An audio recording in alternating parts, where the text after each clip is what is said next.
Today, in the new fable, if you plant a checkpoint and then come back, a chill point will grow.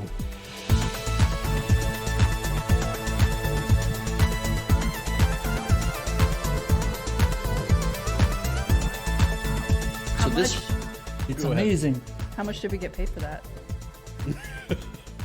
Uh, I assume Still, we got we're- paid for that. promotional consideration by Yeah. was it Bethesda? we were negotiating with Peter Molyneux, and then we realized that he is actually not involved in the new Fable game at all. So Exposure. Got yeah, it. Yeah. I was gonna say that they obviously that was the point of the original Fable. Like that was the thing that they said to you, right? Like that was the bullshit we were promised. I was just saying that wasn't the point of the original Fable No. to like plant trees. It's my understanding from the way that everyone fucking talked about how revolutionary this game was going to be, that it's like, that was always the example they use, is that when you plant a seed in the beginning of the game, there'll be a tree by the end. I'm like, that's also not how trees work. But anyway. The game takes place over like you grow up over the course of the game. Oh, does it? It's All not. right. It's not like it's like a couple days later. Two All right. things here. First, there was a comment that said that there was a thing where you could that actually actually plant happened, a tree and yeah. it would happen. So that it was true. Again, Fable, that tree happened. growing game, yeah. Second, if you want a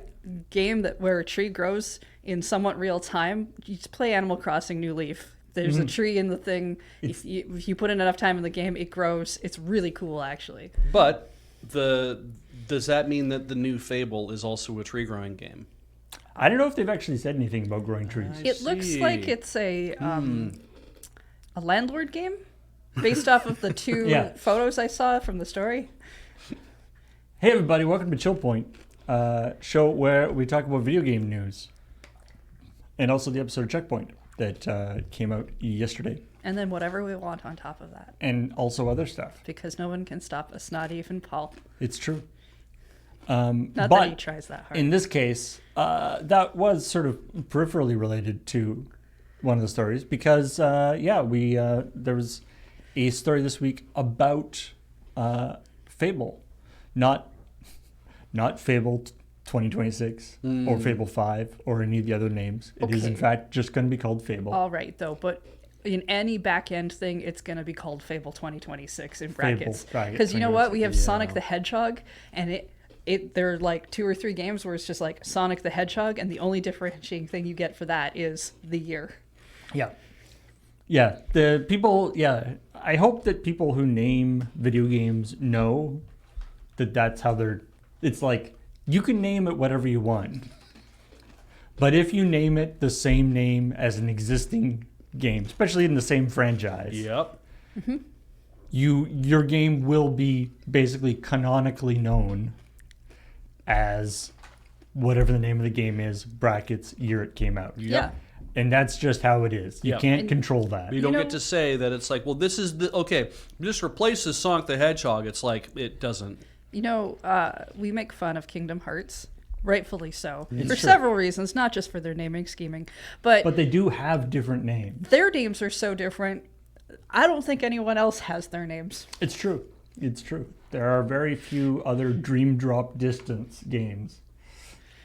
Kingdom Hearts 3D for the 3DS. But anyway, That one's actually clever on the tin. but yeah, the Fable, we got a bunch of new info about the Fable reboot game that's coming out. Oh, they're doing Fable and Reboot? I love that show. Because the Xbox Developer Direct was last week, or this week, I guess, earlier this week.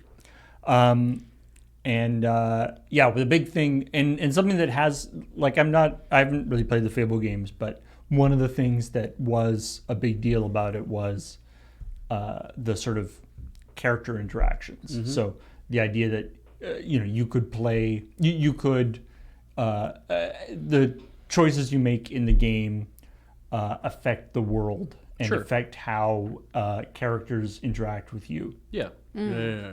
And so they're theoretically, according to the developers anyway and stuff, they're sort of dialing that up even farther.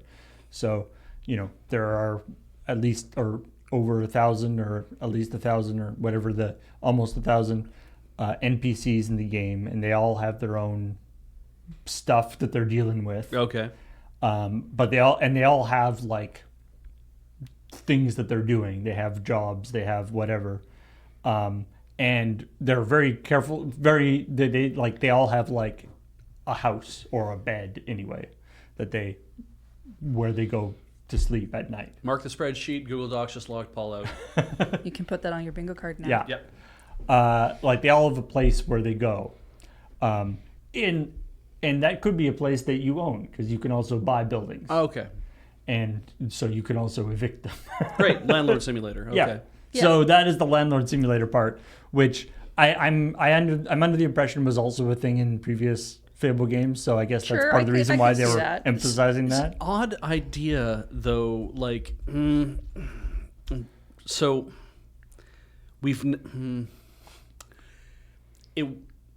it feels. This is a thing about Peter Molyneux, though, right? It's like every time. Again, he's not involved in this. I one, know, but there's yeah. a thing about his whole, like, whatever, is that it's always, I'm gonna promise you the most amazing bullshit, which at the time everyone's like, well, sure, that must be possible.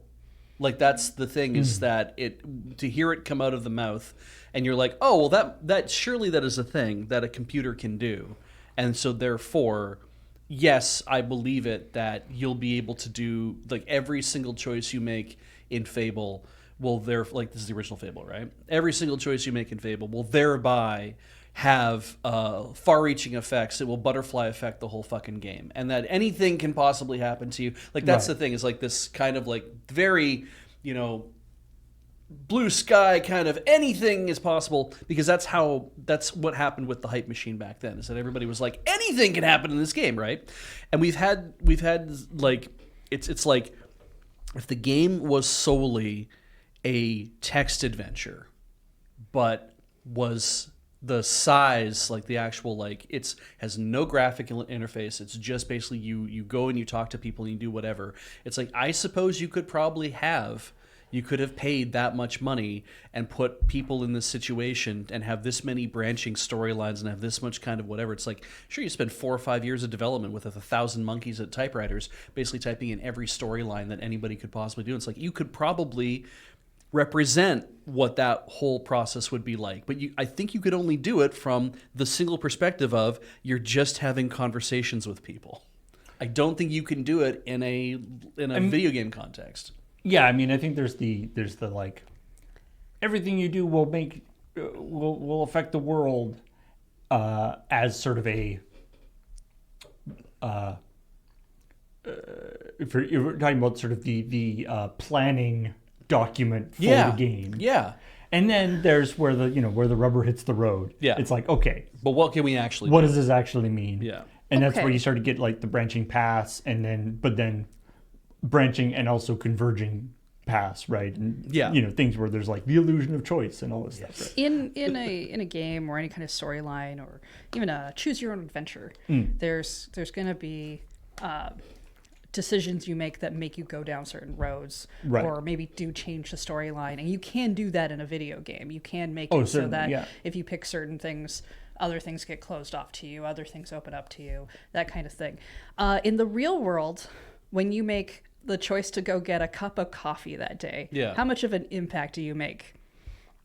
Who knows? The question is, the person who's It's a serving you very- the coffee maybe likes you or dislikes you. I feel like they could do that in a video game pretty easily. but I brought up the butterfly effect for a reason, right? Because it's like, you might go to that coffee place and order your coffee, and that might be the make or break difference for whether or not that person gets to, whether they stay early that day or they stay late. By serving you and having something else happen, there's like all sorts of just the idea of like, I walked in and because if from their perspective, you're the NPC. You walk into their cafe and you ordered the coffee, and then they make the coffee and they give it to you, and that person goes, and then you go about your day, and the cafe worker, the barista's like, that was just another NPC in my life. So I can see how that makes sense. It's like, I gave them a good coffee and they seemed satisfied and they left.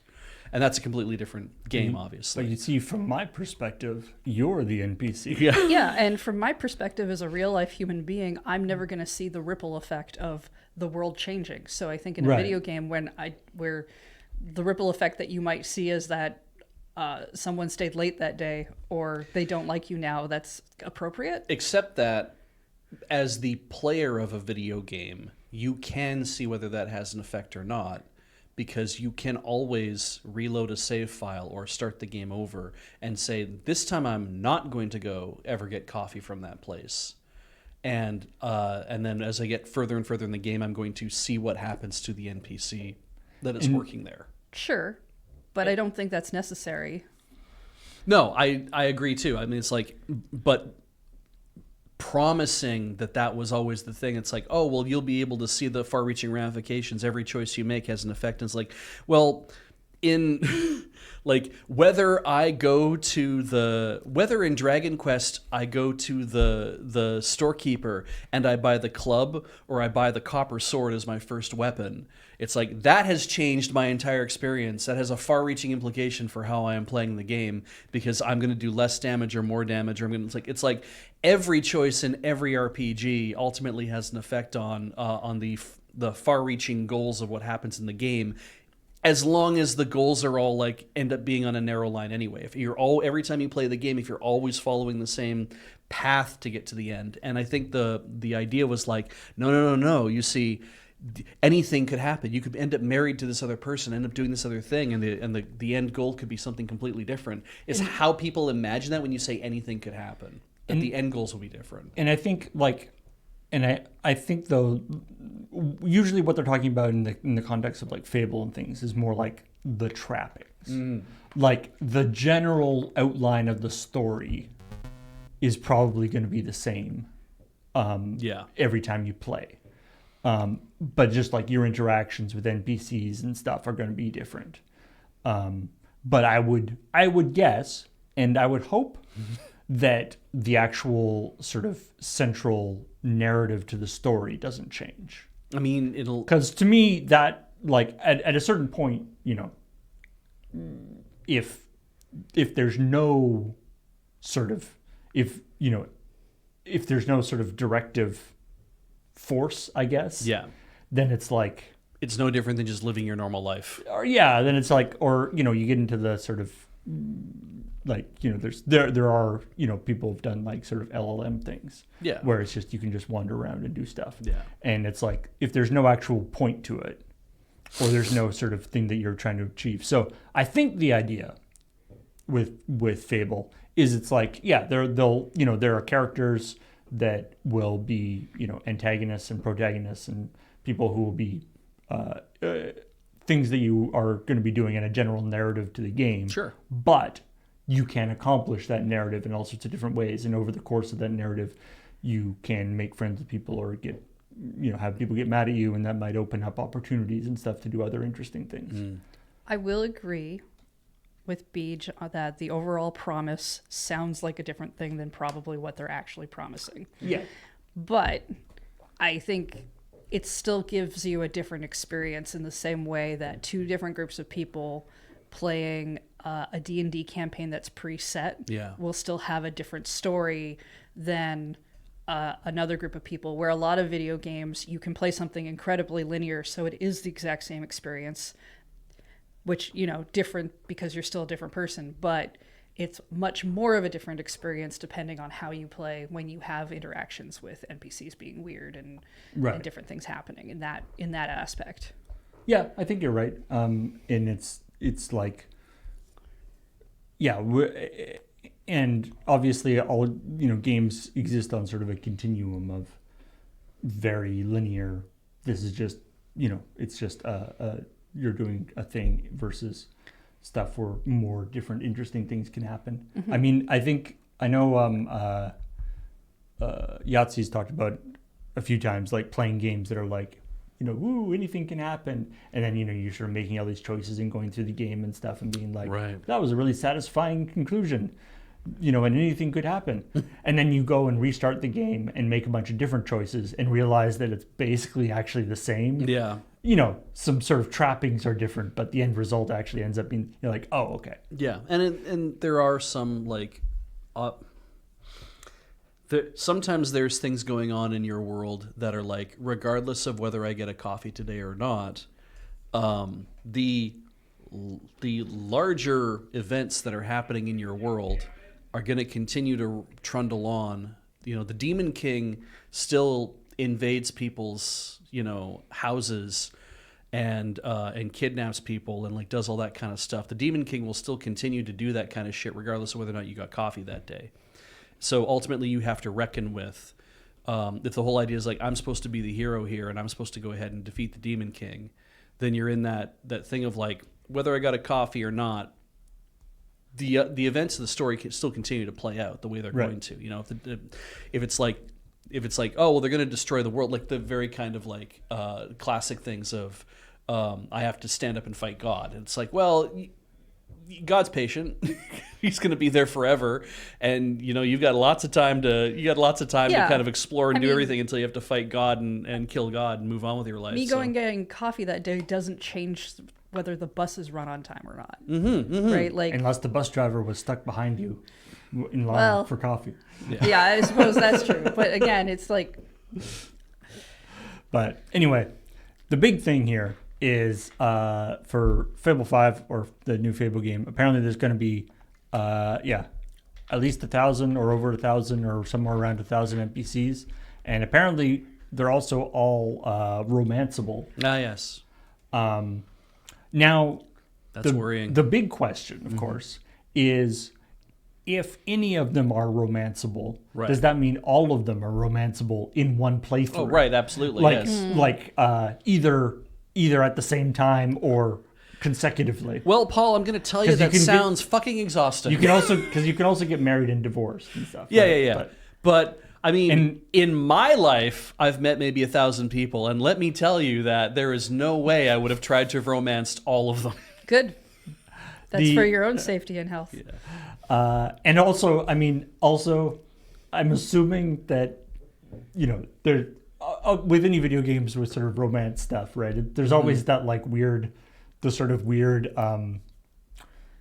transactional nature of the things where it's like I give you rose, you give me smash. Well, it's like, yes, in order to romance this person, you must give them 3 gifts. Yeah, they need a yellow stick. Well, yeah, I mean, unless you're going to do like a story built in romance, you generally don't have like the more subtle differences and things that go on. Right, and having a deep emotional connection story built romance for 1,000 people is probably not practical. No, likely. It's probably a lot more like Stardew Valley, where you just giving gifts or you're doing whatever, or maybe completing quests. I think how I would do it is I would write maybe 10 possible, maybe 8 possible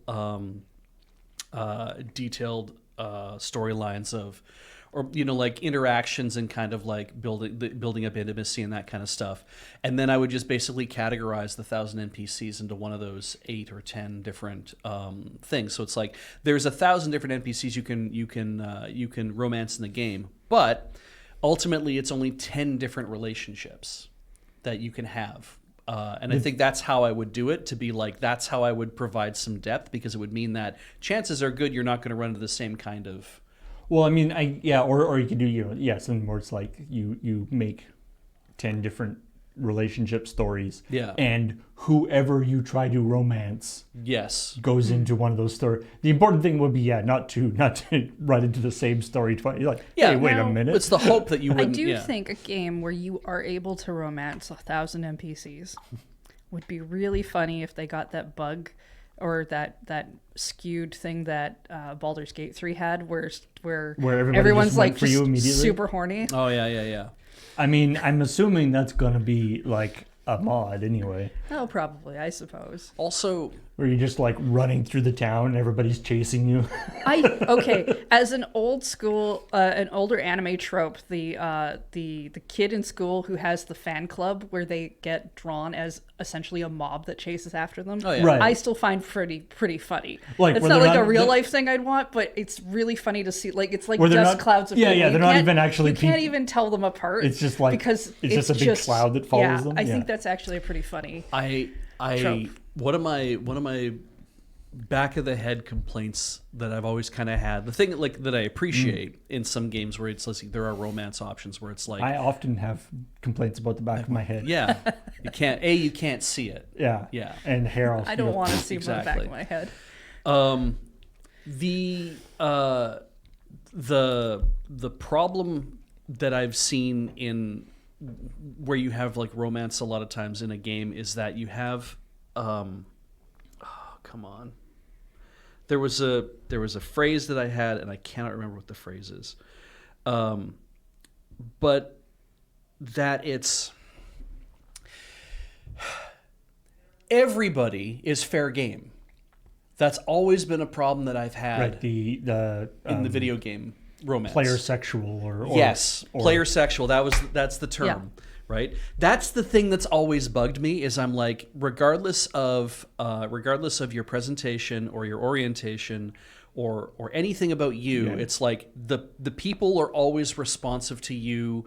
And they are completely like, yes, we're all romanceable in ultimately in that. Even if they're like initially standoffish or whatever, they all come around kind of idea.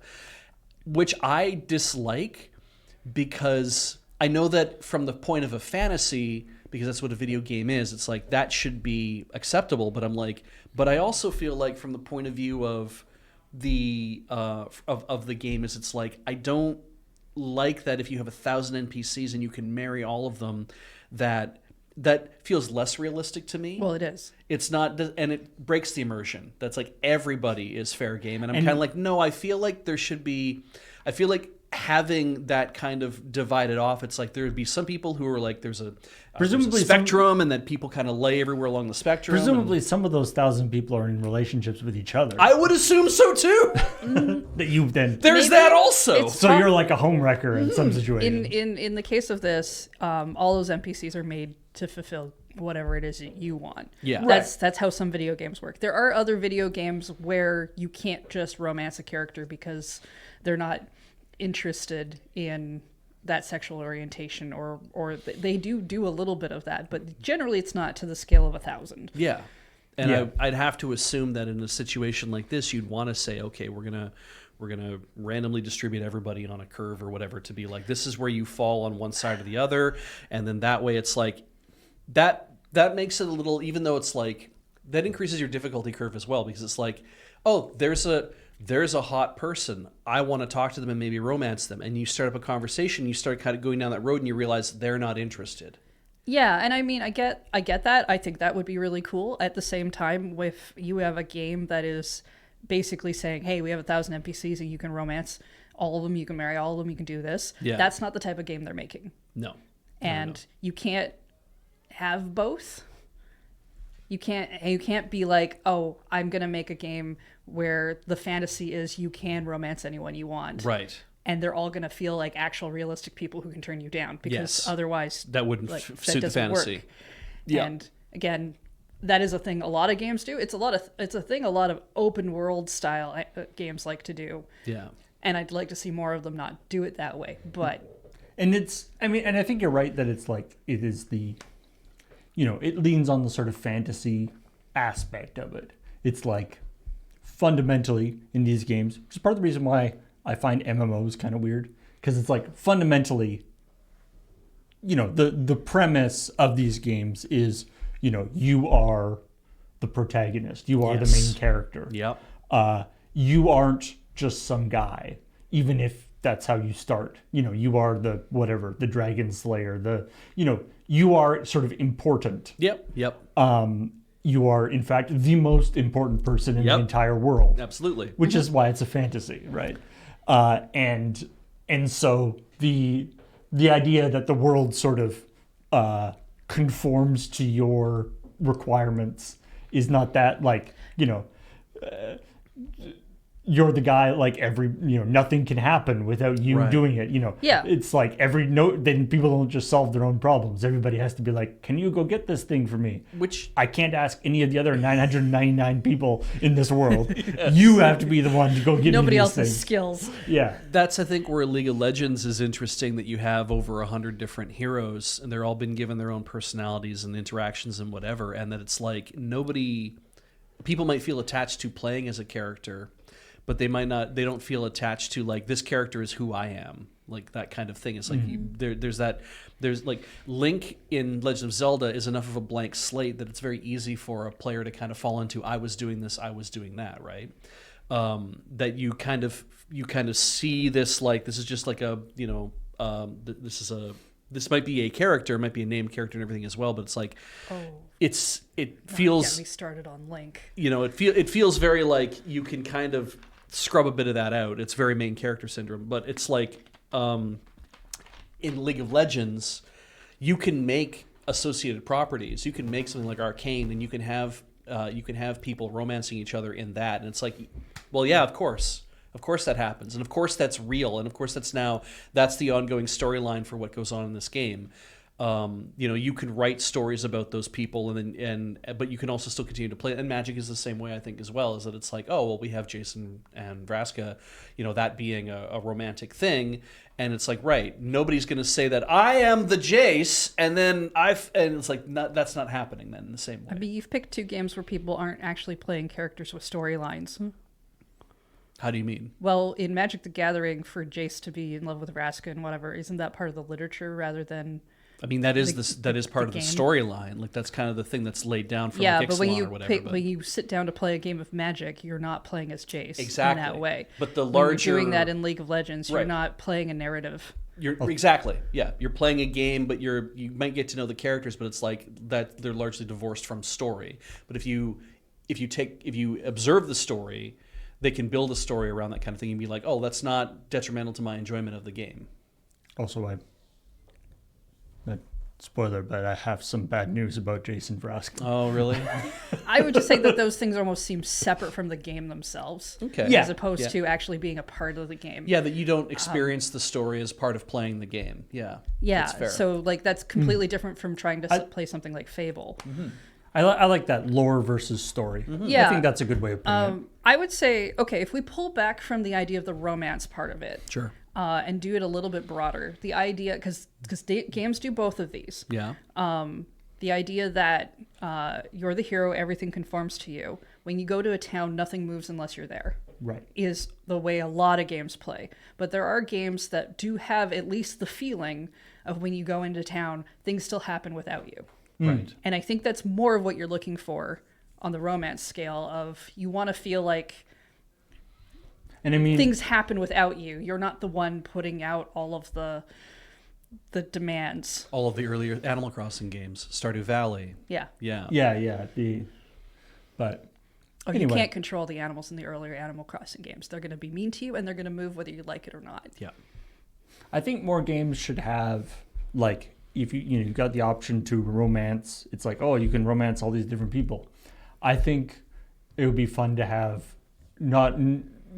options to like romance some or all of those people, but also options to like set people up, like, ooh, matchmake. Like I feel like in playing a game like that, I would have, in the same concept as the planting the seed and getting the tree. Yes. I would have some satisfaction in like Playing Cyrano? Yeah, setting up a situation and then coming back, you then leave and go fight a dragon or whatever and come back into town, and these like two people who you were trying to set up are actually like in a relationship now. I don't think we've ever had a game try to do that. Do we have on the docket at all the fact that we're going to talk about the Tomodachi Life Direct? Because at some point. I didn't have that on the list. I have some news for you. But yeah. Anyway, in fact, why don't we move on from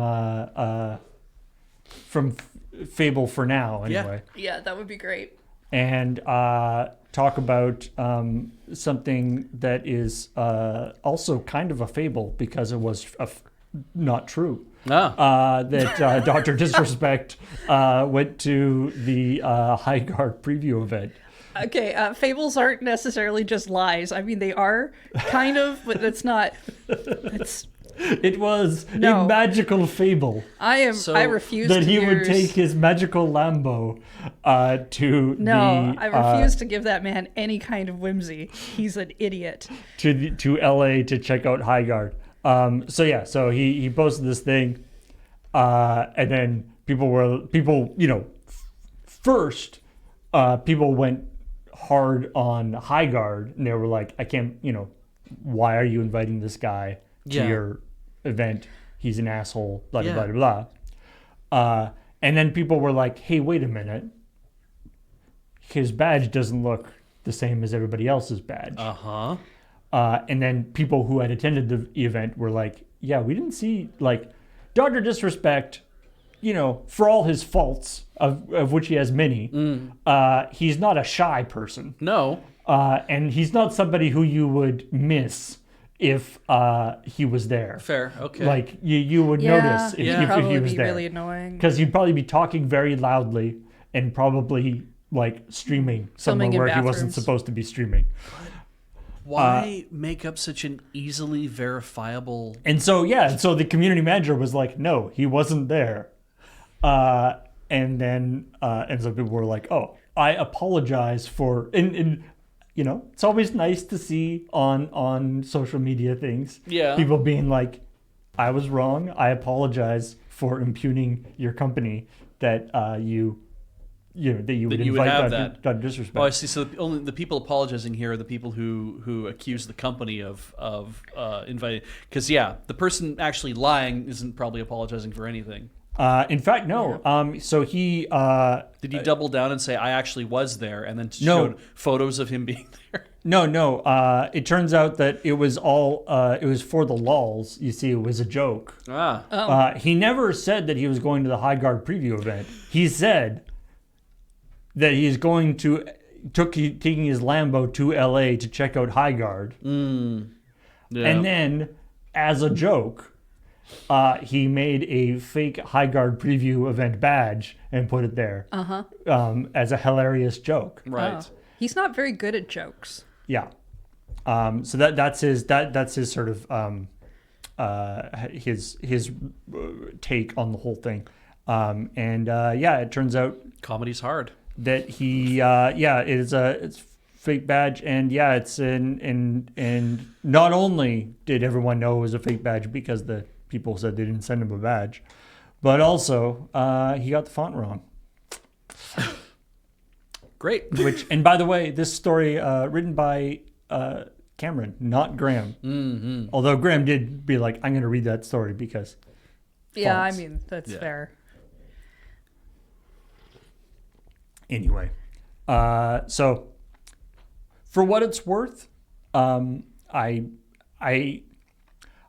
main thing I've heard about High Guard is that it seems fine, and unfortunately, breaking into the market that they're trying to get into, this Hero shooter, I think is multiplayer what hero they're- shooter. You're going up against Marvel versus. You're going up against Overwatch, which Overwatch. I'm not sure there's much Overwatch 2. But anyway, you're going up against a lot of games that have a lot of pull, Right. and fine ain't gonna cut it. I don't think. Unfortunately, I haven't seen anything. Apex Legend. I've seen nothing about High Guard. Like, I've seen no screenshots of it. I've seen, like, I don't even know what the title, the logo title should look like. I've seen nothing like that. What I have seen is somebody saying I was having a great time with the High Guard preview, and they posted an image of them playing it, right? Like recorded footage of of the game, and what they posted was the opening level of Super Mario 64. Where there was a very well detailed sword man who was swinging a sword and whatever, and the guy was circle strafing around him with an extremely detailed assault rifle, shooting him over and over, while some music that did not fit any of these things was playing over top of it as well. And I was like, oh, because it's obviously a joke, and I'm like, oh, this is what High Guard is. This is like when the distillation of it is there will be men with swords and armor, and you will have assault rifles, and you will play in this very brightly this very bright kind of world, and the music seems not fitting. I'm kind of like, I don't know if that's the truth of what High Guard is, or if it's just like a meme, but it was like. Usually when I can see a joke and I can see people sharing the joke, and you go to that much effort to kind of do a thing, I'm like, I feel like this is the distillation that people have landed on. It's like, ultimately this game is just this. It is just fighting people with swords, but everybody can also have incredibly detailed assault rifles for some reason. I'm like, okay, that's That is what that is. I mean, so, yeah. you can do that with a lot of things, and it could still be like a really great game. Yeah. I mean, I'm not gonna say it's a really great game. I'm not gonna say it's any kind of game because I haven't played it's a it. multiplayer hero shooter. I'm never playing that. Yeah. The I know that's a genre of game people are kind of getting sick of. The other trick is that they had the very coveted final spot in the Game Awards. Right, because Jeff Keighley was like, I need to promote this thing because I'm very excited by it. Yeah, and so, which is, in that spot is often used for something very splashy. People were talking about Half-Life 3, even though there was, no evidence of that. And so I think people were sort of slightly salty about that already. Yeah. That they were like, oh, that wasn't as exciting as the thing that we were hoping that was going to be in the final slot. It's kind of like when... Which isn't really Highguard's fault, but, Right. That's how it goes. It was like when, was it Titanfall or Firefall? We went to PAX one year. I know Titanfall is a game. I don't know if Firefall is a game. We went to PAX one year, PAX West, years ago. Yeah, Firefall was a game. Yeah. Okay. And they branded the whole fucking event, like everything. The escalators, the lanyards, every room had like Firefall stuff all over it. And I was just kind of like, what is this game? Like, what is this thing that is coming out that is apparently so big that they have this massive marketing budget to spend on promoting this? And that game it was Firefall, yeah. That game did not do very well apparently, but it was a huge deal marketing wise, and everybody was like, what is this thing? So it did not last very long. Yeah, 2013 video game. Oh right, Yeah. I remember that font. Yeah, right. Yeah, you see the logo and you're like, yes. Yeah, for those of you who don't know, Firefall is an American soft rock band, Right. formed in Boulder, Colorado in 1974. So Yeah. you can see why they would be putting all the marketing into PAX. Yeah. Yeah, I mean, I get Thanks, because Wikipedia. sometimes you 2013. do need to put a lot of money into the marketing to like try to get seen. Yeah. It's just kind of the nature of the fact there's so much of this stuff everywhere, and if you're doing a new IP especially, it's harder to do that lift off. What it ends up happening for me though is that when I see stuff like that now, my initial reaction is skepticism, because I'm like, I've never heard anyone say anything about your game ever, and you're choosing that your initial push is not going to be, hey, I need critics to talk about the thing and to kind of generate some like low level buzz like on websites or whatever, get a lot of like journos talking about stuff. It's like, no, the first thing I'm going to do to kind of push my game is I'm going to do a blast of it on a major event or in some sort of major way to be like, look at this thing. I find that suspicious. Which is weird because like when you do that with a movie, I wouldn't find suspicious at all. Yeah, because like if you do that with if you can get one ad in like the Super Bowl, Yeah. and it's going to be really expensive, that is generally seen as a good thing to do because you at least get the name out there. Yeah. And I don't know that I would say, given that we don't pay attention to those kinds of games, I don't know that I would claim that that's maybe their first push. Yeah. Because just because you send out your stuff to journalists doesn't mean they're going to pick it up and talk about it. I feel like the problem with that kind of a marketing blitz is you get the thing that happened with Firefall, which is that like the end result of all that money spent is, oh yeah, that was a thing, wasn't it? Yeah, I remember that. What was it? But like, I have no conception of what Firefall was actually as a game, whether it was any good. Yeah. Presumably it wasn't. I mean, presumably went away.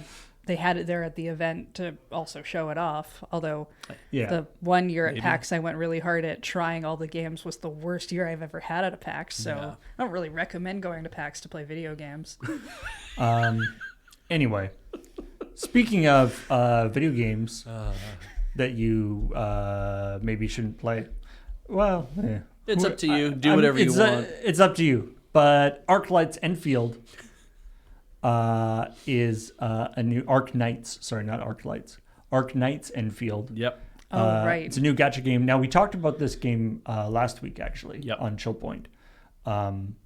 And then I saw you posted it in here, and I was like, "Good, I already have some stuff that's Yeah, been brewing for a week." I put it under. I put it this week because it's sort of this info came out sort of after last week's. Oh, right. checkpoint. This was the story you wrote, right? Yeah.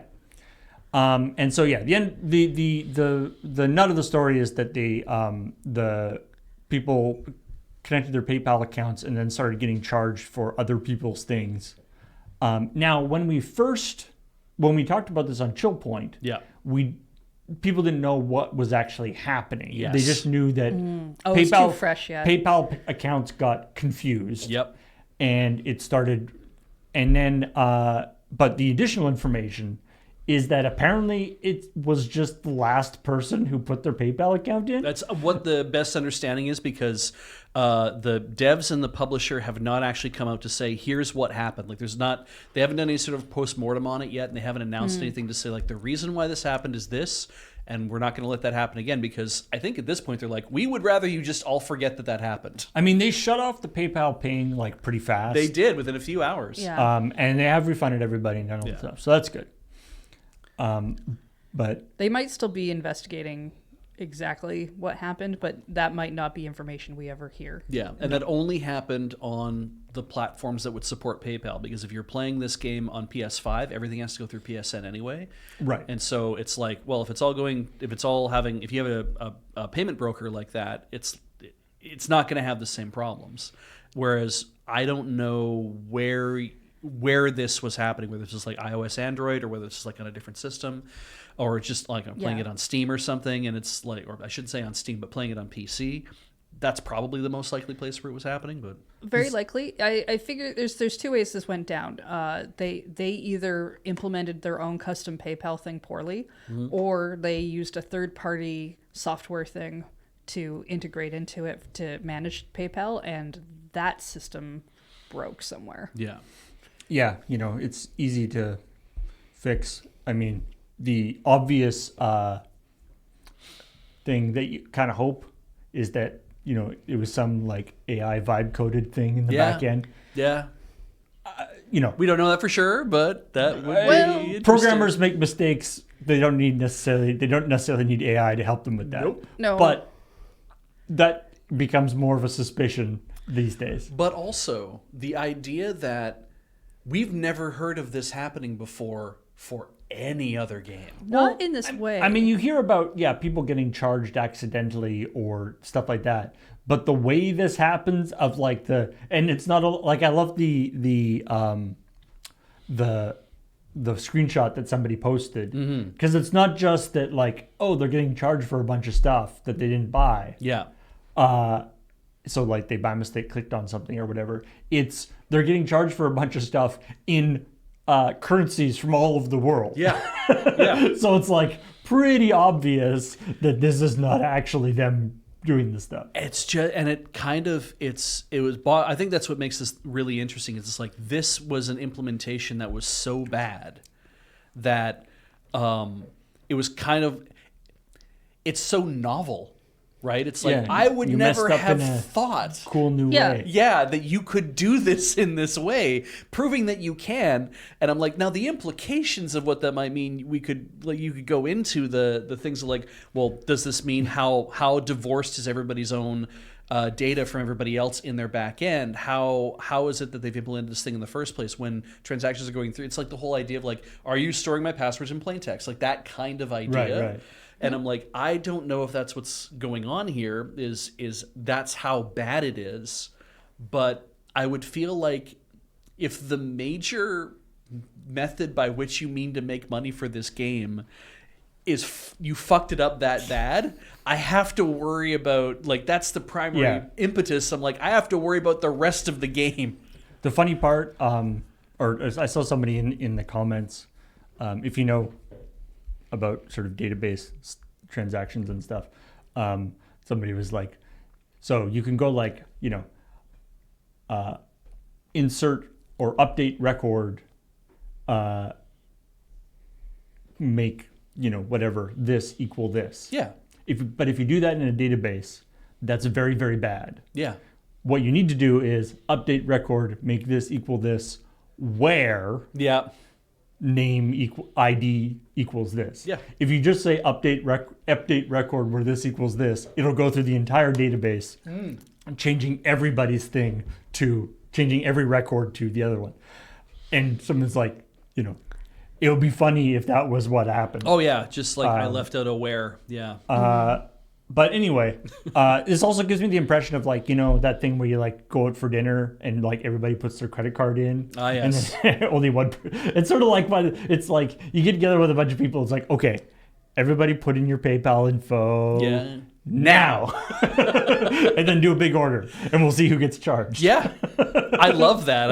I love the idea of like, of everyone being like, okay, we all agreed that we're all gonna roulette credit. We're gonna play credit card roulette, right? It's like, yep. And so like order for 10 people, and then everybody puts their credit card in the thing, and then you tell the server that it's like, take all these credit cards, shuffle them up, pull one out at random, and charge the whole thing to that. Come back and give us our credit cards back. We're all gonna wait to see what happens.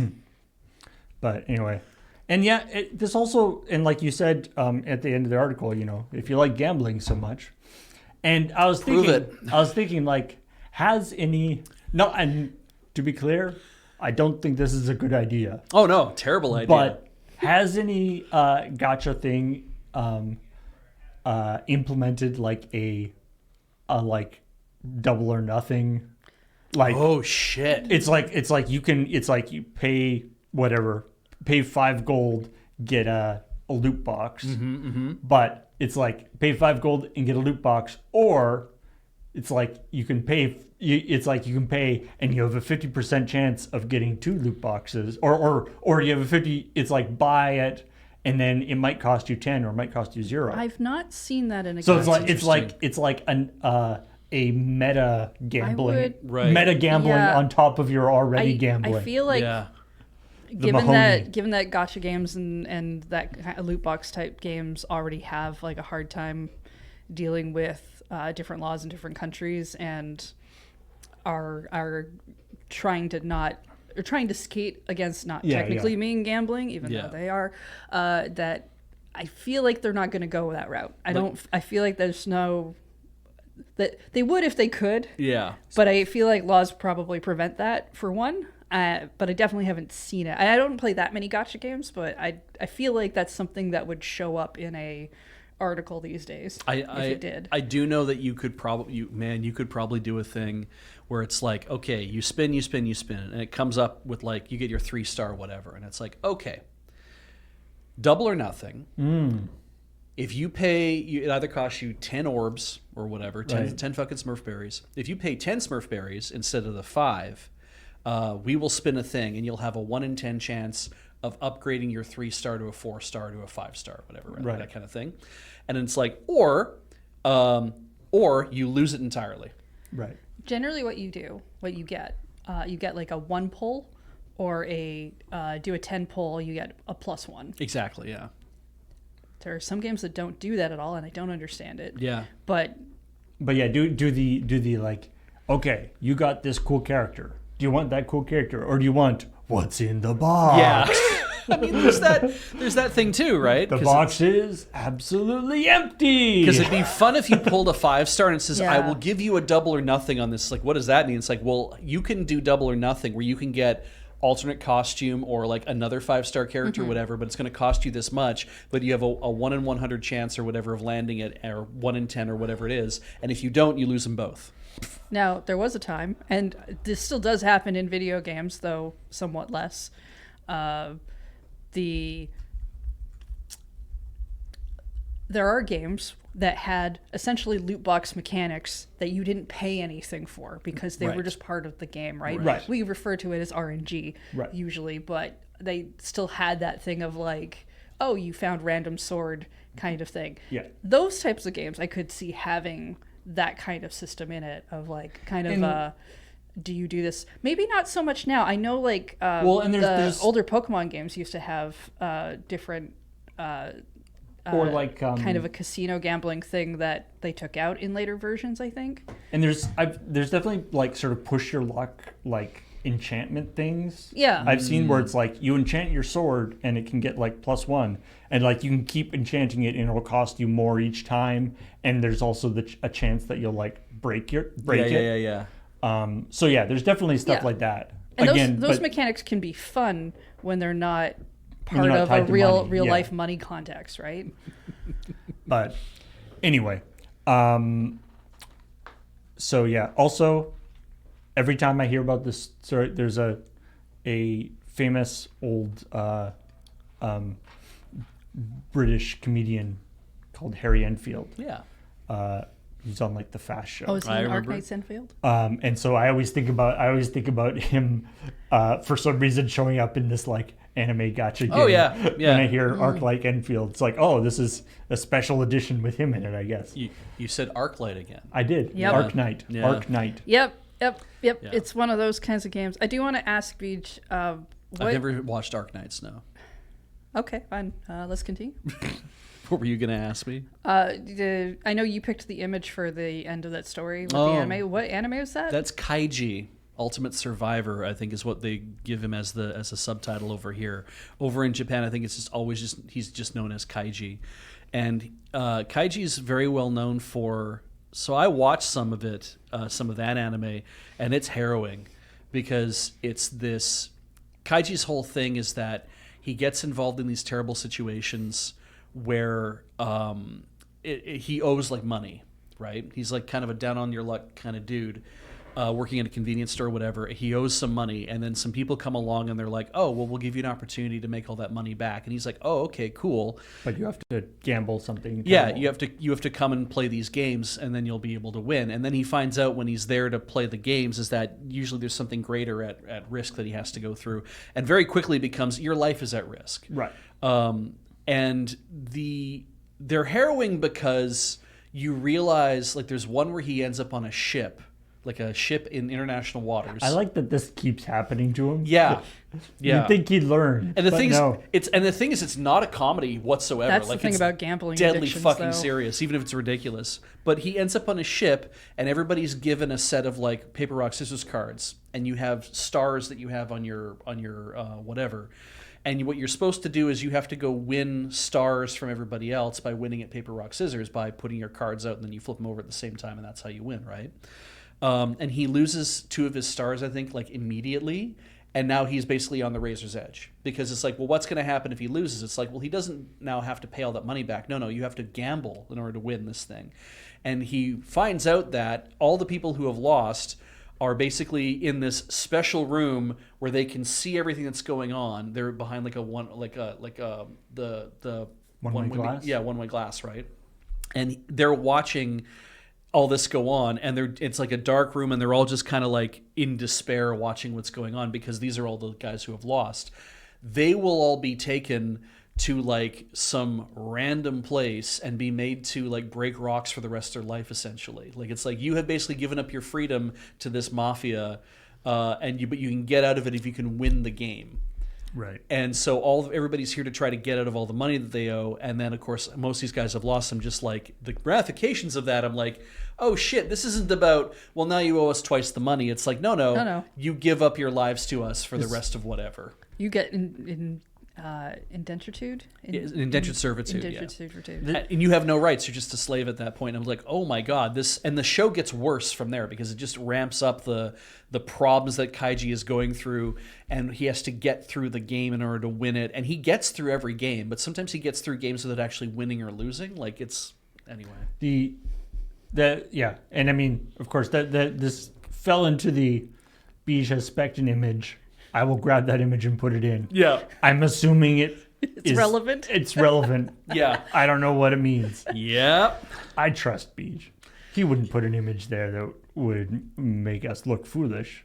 If I remember correctly, they publish Kaiji in manga that tends to be distributed in like gambling dens. Like if you play like pachinko or like mahjong or whatever, I suppose there are specialty magazines that are you made seem for like people. a fan of gambling. Yeah, so check here. out this gambling manga. And I'm like, this should be like a fucking cautionary tale for a lot of you, but they're like, no, because gamblers are into the the idea of like, oh, the most terrible thing could happen, but then you eke it out at the end, and that's what I live for. And it's like, yeah. Yeah, I mean, when we watched, what was it, that episode of Spice and Wolf, where they had that whole thing of like, oh, if we lose too much money, we're going to end up going to indentured servitude.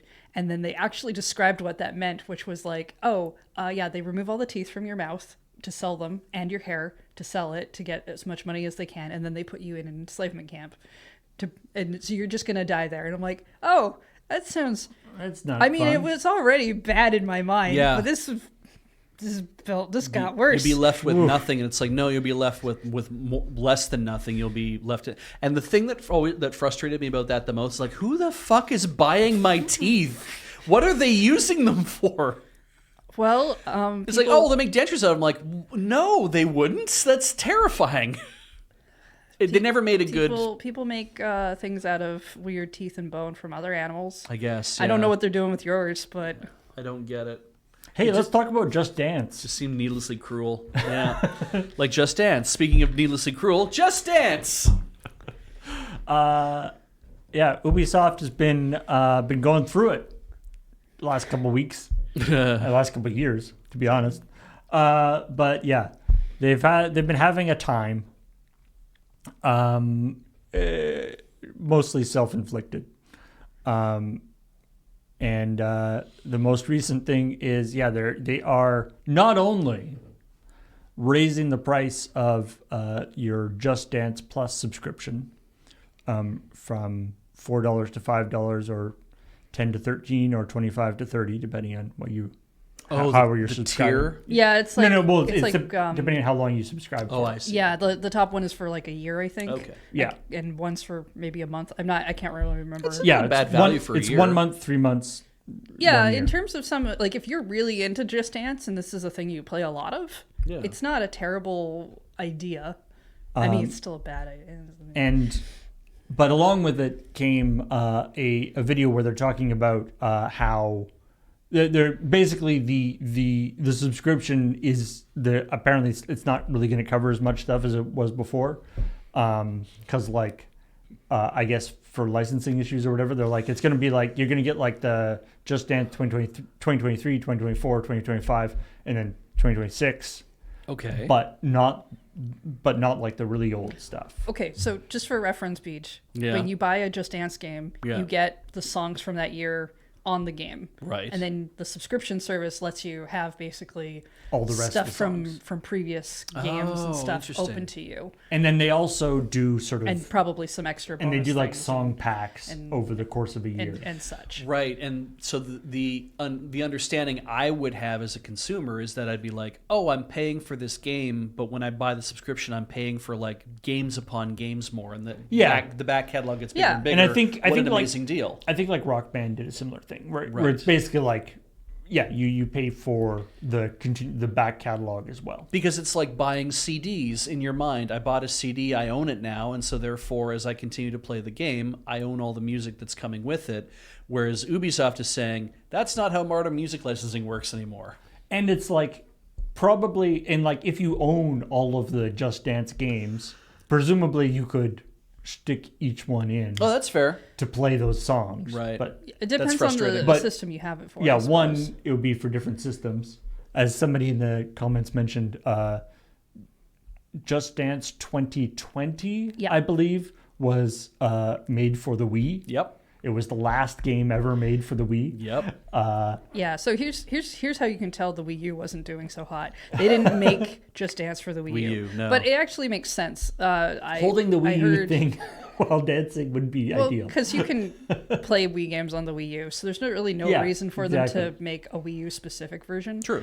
But I remember hearing someone talk about Just Dance a few years ago, because it was just like, well, they're making a Switch version, but why are they still making like a Wii version, that kind of thing? And it's like, well, because they must be making enough money off of it to sell it. Yeah. But secondly, that means that game is available to people who maybe only have an older system or who can only buy like a really old system. Yeah. And fundamentally they kind of figured out the mechanics for it. I mean, not to say that there's no innovations in the Just Dance world. I'm assuming for each when the Switch comes out or when a new system comes out, I've seen they some, use the new yeah, I mean, motion they use controls. the new motion control stuff. I think I've seen some interesting stuff about some versions having like specific fitness workout stuff that some people really like versus some other stuff that they've done. Sure. And the graphics change and stuff. Also, people have gotten very into the storylines involved in Just Dance, which you may not realize that the dancers in the stories in the songs have there's recurring characters. They're pretty neat. You mean lore versus story? There's lore. There's lore. Yeah. Well, Are they romanceable? Well, and so over the course of the dance, things happen sometimes, or like people will be like, this person. It's like these two people were dancing together, and then this person was dancing with this person. What happened to the other person? I see. And then they come up later. You're like, they came anyway. Yeah, it's Okay. very similar It's very- to Animal Crossing. It's lore. very fun. Okay. From my point of view, it feels like, from the consumer point of view, it's like if I bought Just Dance 2014 and then I bought Just Dance 2020, I feel like I should be able to, like, and Ubisoft has the Uplay thing, right? I feel like if I had logged into my Uplay account and played Just Dance 2014, and then I logged into 2020, and it's like, oh, you played Just Dance 2014. Can put your disc in or do whatever, re-verify that you owe these songs, you own these songs. And then they would be like, "Great, you own these now." Like they're your, but obviously people would just go to the library and take out the discs and they load themselves up. I was gonna say, Yeah. that would be nice. Yeah. There are lots of nice things about this world. Yeah. There would be lots of things that would be nice. It's like that, but it's just as a thing of like, Wish you didn't have to rebuy virtual console games for each console. yes, obviously, right? Like it's that kind of thing where it's like, if I own the thing, I want to see it follow me along, and that it's like, we'll make this available to you. Because wasn't there like, I mean, I guess Arena does that though, right? It's like you bought stuff in Arena, and that's gonna follow you around for the rest of your life, like herpes. Like But if you bought stuff in Magic Online, it doesn't transfer over. that's Arena. true. Yeah. Yeah, and if Arena ever goes down, there's nothing to say that They're gonna let if you they transfer your if, stuff if over. they were to start a different thing, that they would let you transfer your stuff over either. Yeah. It just feels like if I bought the fucking CD, that I own the CD, and it's like if I bought the game, then I own the game and the music that's on there. And boy, I'd love it to like follow me along. And it's like, yeah, but that's not how any of this works. The music industry won't allow that to happen. I also did kind of appreciate, like, there's certain. It's kind of funny because there's everyone has the little communities and stuff that they're involved in and stuff. And Yeah. obviously, Just Dance is very popular within its particular niche, and very successful and everything. It's not one that I obviously paid that close attention to, but it was interesting to see. They posted this community update video where basically, a guy had not a very nice job, because he basically had to explain to people why it's going to be more expensive for less. Yeah. And he was like, licensing sucks, basically, but Yeah. in a longer, more French way. Yeah. I know. And yeah, but it was funny to see that YouTube video, and then all in the comments were people who were, mostly people who were Just Dance fans, being like, Ubisoft, leave them alone.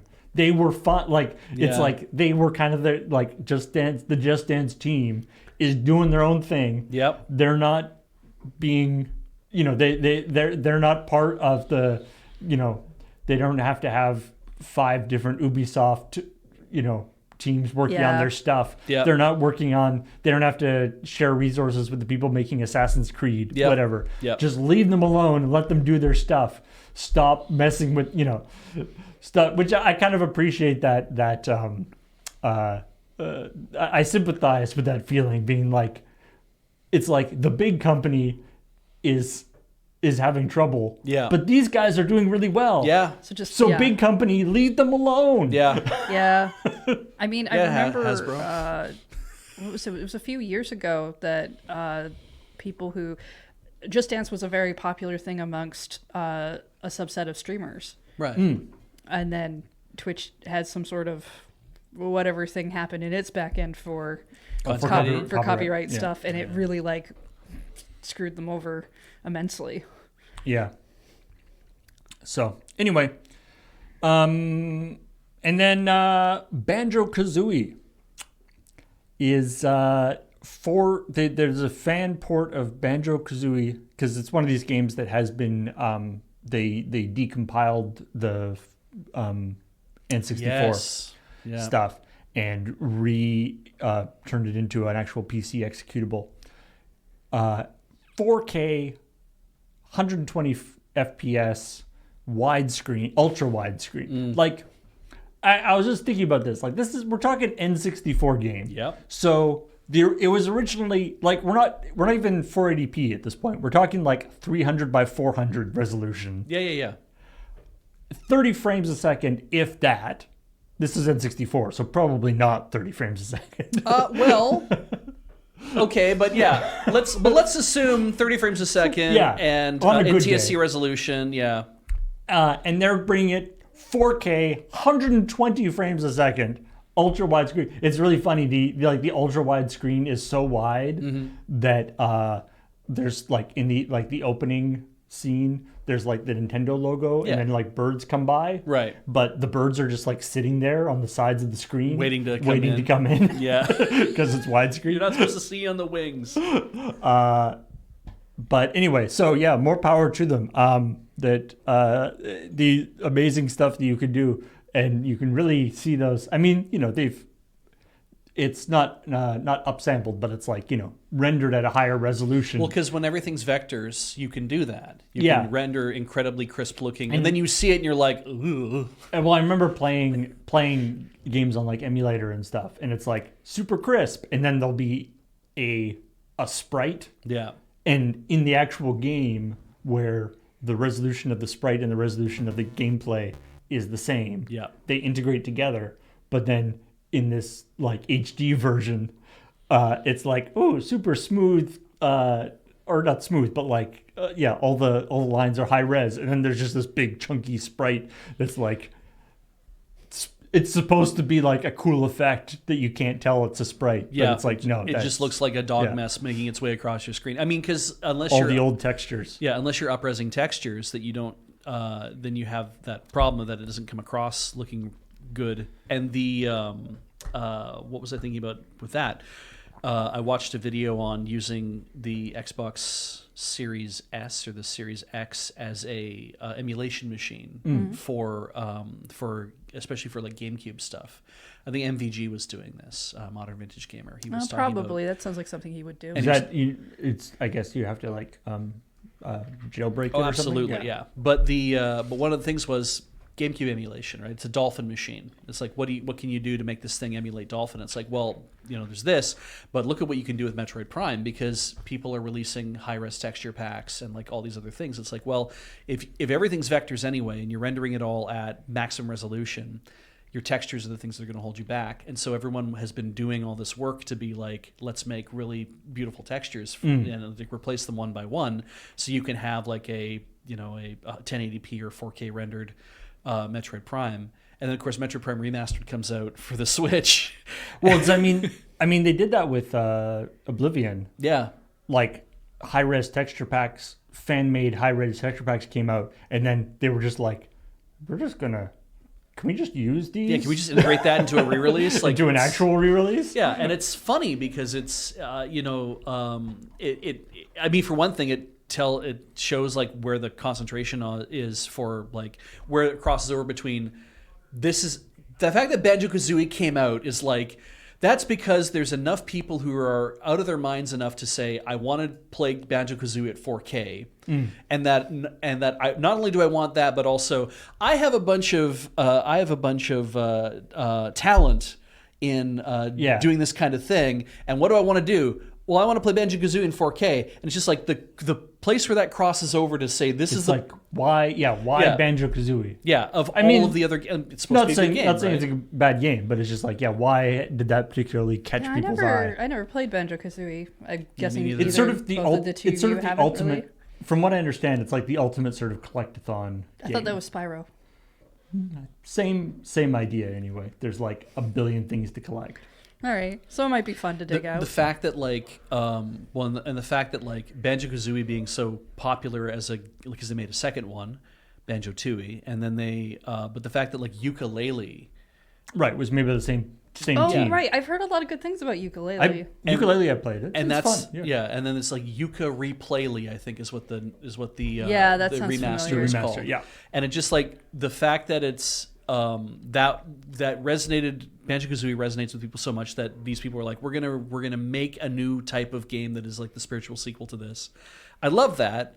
So clearly there's a lot of people out there who are like, this is good. We like this thing and we want to see modern versions of it in as best as you can do it. So Speaking of versions of games that have been changed, oh yeah, Dispatch, which Yes. is a game that I think it was on the top of a bunch of people's list from It 2025. was part of the. It was in one of the game nominations for the Game Awards. there's a big swear. red muscle mommy in it. So if you like Baldur's Gate 3, you might like Dispatch. It also has other things. In Yeah. it. It's a game about it's like superheroes, but sort of superheroes. But you're a superhero, but you're sort of have to do your job. Yeah, because you as the main character are playing the dispatch person to send people Yeah, out. it's kind of a heavy narrative game, from what I understand, where there are little bits where you do a little bit more interaction, but it's much more about the story that you're just watching. Anyway, it's got some spicy stuff in it. It's got some nudity in it. Yep. And stuff of that sort. And it's got swearing and stuff too. And in the settings for it, it's got censorship stuff. So you can turn on or off the swearing or beeping, Okay, yeah. and turn on or off the Appearance of genitals? yeah. Well, censorship. It doesn't. It just puts black bars. Oh, over okay, things. okay. Yeah, it'll hide people flipping the bird and stuff as Oh, well, is yeah. what I interesting. understand. Like, that kind of thing. Unless you're getting it on Switch, because on Switch the visual censorship toggle isn't there. It's just always on. Right. Apparently due to whatever, getting it. Now Nintendo says that everything in their store has to be rated. Yes. But they're it's the same thing. It's like any of these ratings companies, right? It's like it has to be rated, but we don't make any we don't tell people what they need to change in order to get a rating, right? Which is the same thing that the motion picture thing and everybody does, right? They give you a rating, Yeah. and they won't tell you what you have to do in order to get a lower rating. Right. A lot of it is inferred from experience. Yeah, and because they don't want to be called, they don't want to be told that they're cheating or not cheating, censoring you or dictating what you have to do. Yeah. But it's also frustrating because you don't know what you have to do. But this is like the one fuck rule, where it's like you get one fuck in the entire thing. Where are you going to use it? maybe. Because then you still can be So PG-13. the thing I saw, which maybe I didn't go to really verify, so this could be wrong, but a thing I saw said that what could have happened here is that if the rating has to, if it's the same game on every eShop, and which means it has to hit the same rating, Zero might have specific standards of what they're allowed in Japan, And Peggy would have something different. and therefore that would have an effect on what version goes up in the other stores. And maybe Oh, really? So they start from, Nintendo being a Japanese company, they start from the idea of... The idea being that if the same version of the game is on every eShop, so like in the Right. Japanese eShop, the North American one, and the European one, and they need the rating to be at a specific level for, say, Japan, Right. they're going to make that the same version, and therefore it doesn't, like, if they're That's aiming for interesting. Zero's rating, then it's less Nintendo telling them That's specifically interesting. as more of this other thing. Like, I just think that's a more interesting thing than just being boo Nintendo sucks. well, yeah, and as people were saying, like games like Cyberpunk 2020, whatever, 2077. 2077, and The Witcher and stuff have sex and nudity in them, and are available on Switch Yeah. for that. But those games will often have different versions in different regions. Yeah. So, maybe Dispatch, they're a smaller studio, they're smaller, like maybe they just don't have the resources or don't consider it to be important enough Yeah. to expend the Like, resources that to can have be- multiple different. That can be versions. a thing. When Tokyo Mirage Sessions got made for the Switch, Yeah. a lot of the backlash on that, because there's different version for the North American version than the Japanese version. Right. When they did the remake for the Switch in Japan, they used the International version? The international version, so that people are upset about that because they can't just go grab that version. Right. But a lot of the time, the Switch has essentially one version of a game with just it detecting what language your system is on. So That's very interesting. I think this is one of those things where it's technically not. Yeah, it's not actually like a Nintendo rule, except in the sense that it is Nintendo conforming to the already existing rules, which are sometimes weird and arbitrary. Yeah, but And- I mean, when you come to my house, you have to take your shoes off. Like, Yeah. Well, but it's like people are sort of it's like, well, how come PS5 doesn't have to do this and they have to do this for Nintendo? Is that because Nintendo is super uptight? And it's like, no, but they're doing. It's just how Nintendo operates. Their store has a side effect of this happening, and it's entirely possible that, and it's like maybe, again, because they didn't want to spend the time on it or the money on it, and the maybe Dispatch was like, this is going to be a problem. Maybe we will sneak past, maybe we won't, but why don't we just let's just be conservative about it. they might have just Yeah. been on the conservative side. of And let's things. just put it through, because then we'll know we'll get it out and we won't be like weirdly delayed for 6 months. Part of these things that also comes up too is like Nintendo didn't walk into a room and grab the developers by the scruff of the neck and say, you're going to put your game on our platform. And then the dealer's like, we're going to what? And so you're putting your game on our platform right now. They're like, oh, okay, I guess we're going to do that. And like, yes. And also you have to take out all these things now. And it's like, but we don't want to. It's like, doesn't matter. You have to do it because you have to put your game on our platform and you were doing that right. Like, that's not how these things work. Nintendo isn't saying to anybody, your game must exist on our platform no matter what. They're saying, oh, you want to put your game on our platform? The rules we created work in this way. Yeah. So go to Zero, get it reviewed, and then when you come back to us, this is what we are going to allow to have happen or not. And at the same time, like,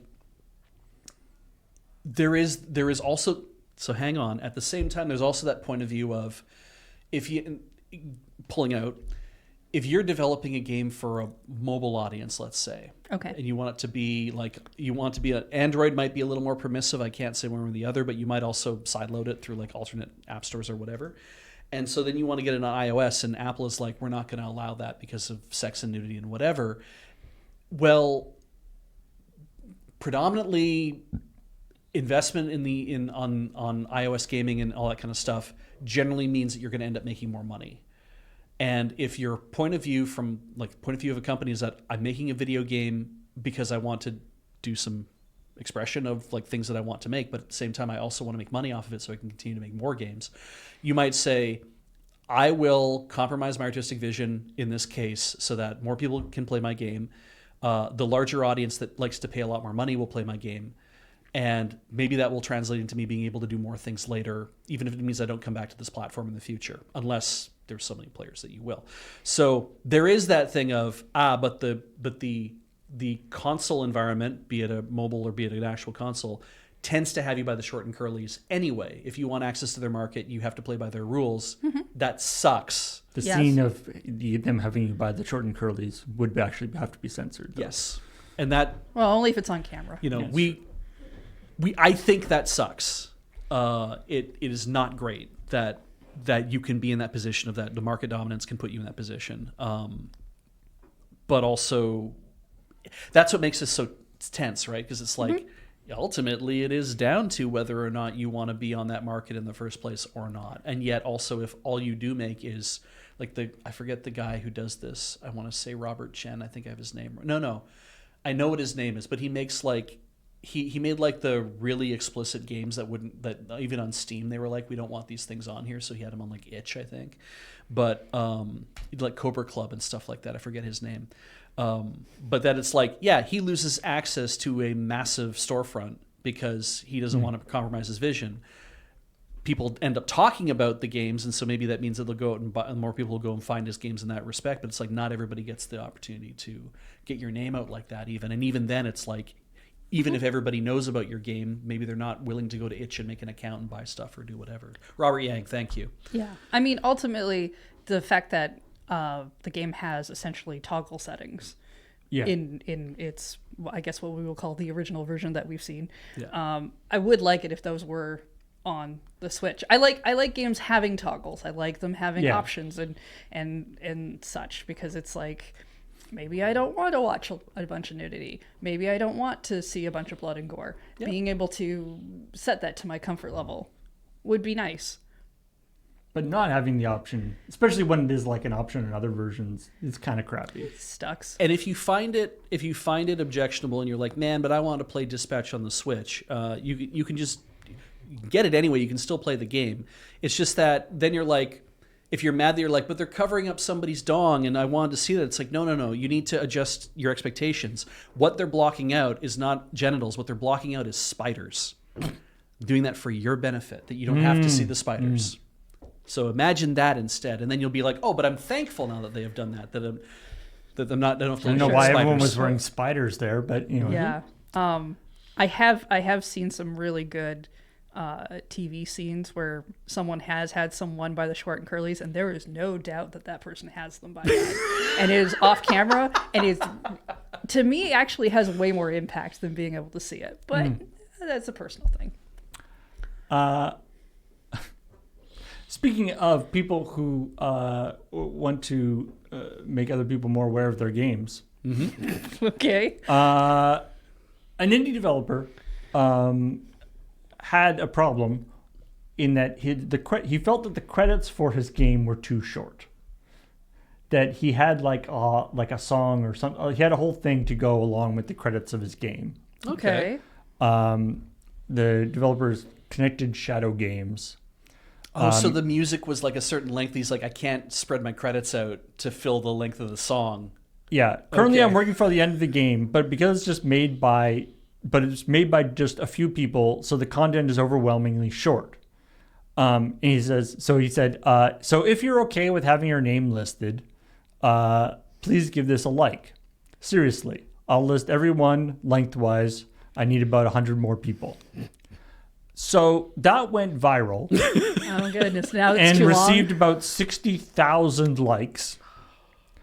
And true to his word, he has spent the last couple of months working on this to put everybody who liked that post into the credits. And it probably the idea was sort of a little bit of like a marketing thing. Absolutely. Which turned into a little bit too much of a marketing thing. Absolutely. But, so all these people are sort of being credited as special thanks. Promoting the game, I guess you could say. This is my marketing team. This is a Japanese developer. Yeah, Japanese developer. Which is why it didn't go viral enough for me to see anything about it until they... Oh, also it's on X, so... Yeah. So, anyway. Is this go higher resolution? No. I hope it doesn't. I hope it's just a wash. Oh my god, that's so great. Anyway. You can see, he posted a little clip. Apparently it's half an hour long now. Yeah, usually our stories are like, wow, the credits just... They're really long. Yeah. Yeah. I mean, if anybody, I actually just recently finished, I was just playing Bow and the Teal Lotus, I think it's Oh, called. yeah. I've seen. How is that? I've Really heard good. good things about that one. Super fun, like Metroidvania style. It's almost got like some Celeste aspects of it in that they, like jumping puzzles and stuff. Yeah, okay. Super fun, but it does the thing which a lot of sort of indie-ish games do these days, where it's got, there's the credits, then there's the publisher credits. In this case, it was a Humble game, so it was published. Oh, okay, sure. Yeah. And then there's the Kickstarter credits. Yeah, all the backers get Those huge, long Kickstarter credits. That's usually the part that adds to a lot of length these days. I know, not always, but for the smaller games, it's definitely a huge part of it. I feel like you posted this in our notes from a point of view that this is very funny that it's that many people, but also from a sense of deep sympathy.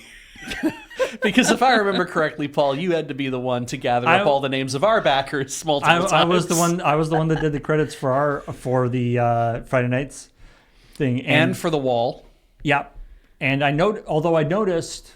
Like I say, with the Bow and the Teal Lotus, I noticed that they didn't do in that what I did, which was doing some sort of sanitization and normalization on the names that people submitted. Okay. So there's like in Bow and the Teal Lotus, it's just like got, whatever, all the names kind of coming down the screen. Just columns of, yeah. Well, not even column, just like across, right? Oh. But then every once in a while, there'll be like a weird break because somebody put their name in as like 500 R's. Yeah, so you see, it's not the work that Paul did wasn't just he grabbed a list of names. No. He also had to resize them. He also went over them to make sure that there was nothing that was like awful, objectionable, or there's also doubles, because sometimes you get weird double things happening. Or there's a bunch of them that are like, don't use this, or like don't ignore or whatever.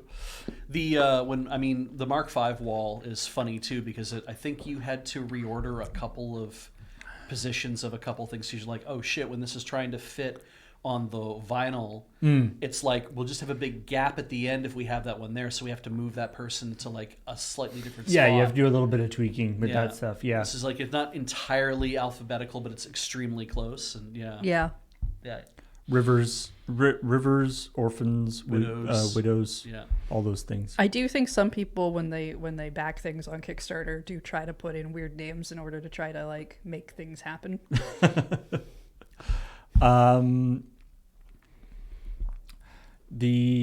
Speaking of weird things happening, there's going to be a Ren and Stimpy retro collection. Oh yes, I keep getting emails about this from Limited Run. Wait, like DVDs? No, a video game. Oh, this is a video game from Limited Run. But sure, we on Beach, we don't talk about TV shows here, but it's except just when we do. This never was a video game. No, it was. Apparently in fact, it was. this is a 7-game collection. I object to the idea. Not only is this a 7-game collection, it doesn't include 2 games for Sega Genesis, which are apparently some of the better ones.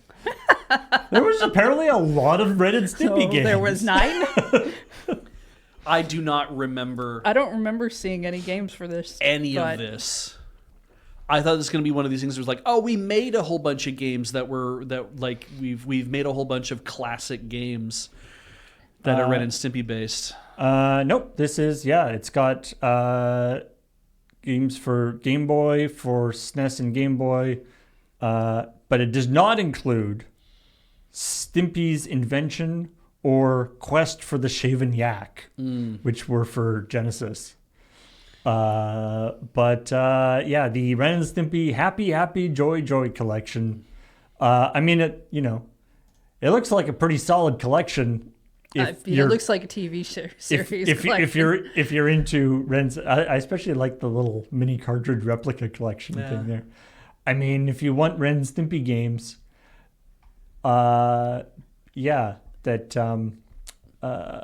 people were I feel like it's the like licensed platformers Right. was such a big thing at that point. Yes. Jesus Christ. Yeah, it would be. That would be in the right time period for it. Yeah. 8-bit and 16-bit era was definitely The- like. I just didn't think the they'd cool be, spot they'd be able I to make always so think of many as them. like the prototypical Oh yeah. like licensed platformer. There's because you always.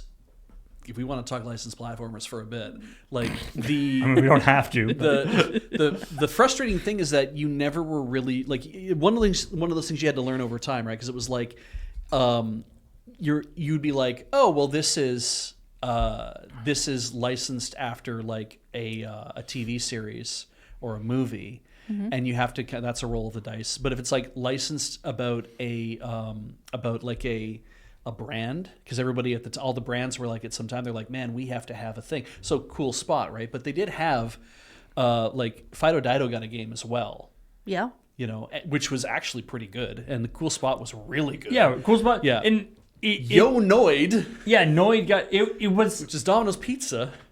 that's how that was always to me, like obviously there's lots of licensed tie-in games. Yeah. But it was the licensed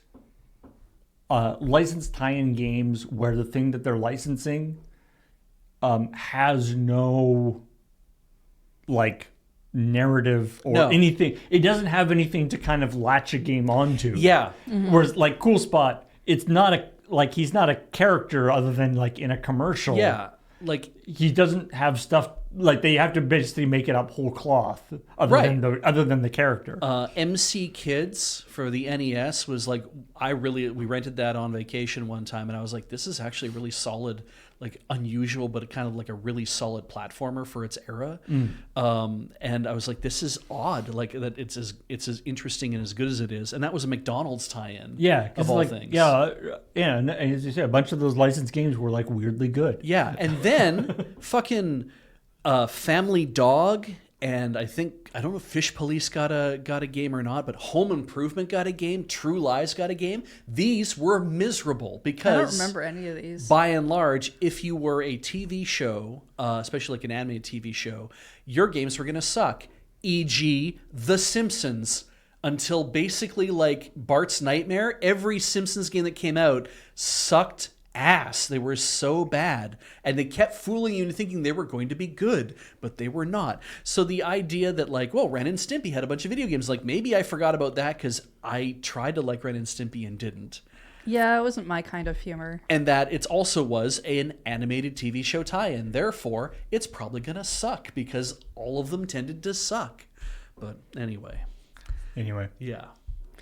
Maybe I just was more into books when I was that age. Well, la-di-da for you. Yeah. What changed all Cheaper that hobby. was Yeah, it's true. the Disney Afternoon collection, like which somebody did mention that Disney apparently is going to do Disney Afternoon collection. Yeah. But like Chip and Dale Rescue Rangers for the NES, really solid game, even if it was a little simplistic. DuckTales. DuckTales Remastered is not on that collection. Yeah, but to Because this day, that's already like that already got remastered. yeah, right? to this day, people talk about how good DuckTales was. Those For are both the Capcom Wii games. U. Oh yeah. It's not out on a more Switch? modern console or Switch. It's too That's why bad. people are upset that it's not in the newer collection. No, it's top notch. It is. I DuckTales played it. Remastered It was really good. they should bring that to like modern consoles. Yeah. Maybe in another like 5 years, another generation or so. But yeah, like Disney's Aladdin. I mean- the Lion King game was pretty good for the Super Nintendo, I think. Yeah, The- the Sega Genesis one was impossible. Yeah, well that's yeah. Lion King was amazingly animated Yeah. and beautiful and also stupid and hard. Yeah, the one for the NES was miserable apparently. Yeah. But yeah. Yep. Um I tried playing it in we had one of those arcades where they didn't have arcade games. They had like the throw the ball into the whatever, get tickets stuff, yeah. but they had like a back the, room like, where you could Midway play stuff? NES games. Ticket centers, yeah. Yeah. It was really not a good experience to play that game. Oh well. Anyway, there's a story that came out this week that I thought was kind of interesting as a sort of compare and contrast to the whole story about, this story with Team Cherry and Silk Song. Because this story is about Prison Architect and Introversion Software. Okay. Okay. So Introversion Software made Prison Architect. They made a couple of games before. In fact, a couple of games. I didn't realize it's the same company. They made a game called Uplink Darwinia, which was a game that I really liked. Okay. It's like a sort of an RTS game where you're like controlling these little dudes running around and stuff. DEF CON is sort of a programming kind of game. It was kind of cool. But then they made Prison Architect and it blew up. Right. Prison Architect was super popular. And then they sold the IP for Prison Architect. So it became a runaway success, generated like $25 million, and then they sold the IP to Paradox Interactive for an undisclosed sum, presumably a lot. Yeah, likely. So they're saying like, so now this is, they're almost in the same, they're in that sort of Team Cherry position here. Right. They're like, we're a relatively small team. We have a whole ton of money. Right. Mm-hmm. But we don't have the IP for that. So like we can't do a sequel to Prison Architect. Right. So what do we do now? And this article is about how that was kind of the worst thing to happen to them. Because with unlimited money comes no constraints. Yeah, their particular, we don't know that much about the process for Silk Song. Sure. But it seems like they kind of knew what they wanted. They knew what they wanted to do. Right. We don't know how focused. Presumably they weren't like laser focused because it took a while, but they knew what they wanted to do. Yeah. Whereas in this article he's talking about where their development process has always been a little bit, experimental, trying different things and stuff. And so they went in different directions and tried different stuff. They brought out a game called Scanner Sombra in 2017. They say which bombed in a big way. So they sold 6,000 copies. Oh no! This is going from 2 million copies of Prison Architect. Wow. So they're saying, so that didn't go too well. But then they're like, but that's okay. We still have all this money. And so they sort of spent, like Prison Architect was in 2015.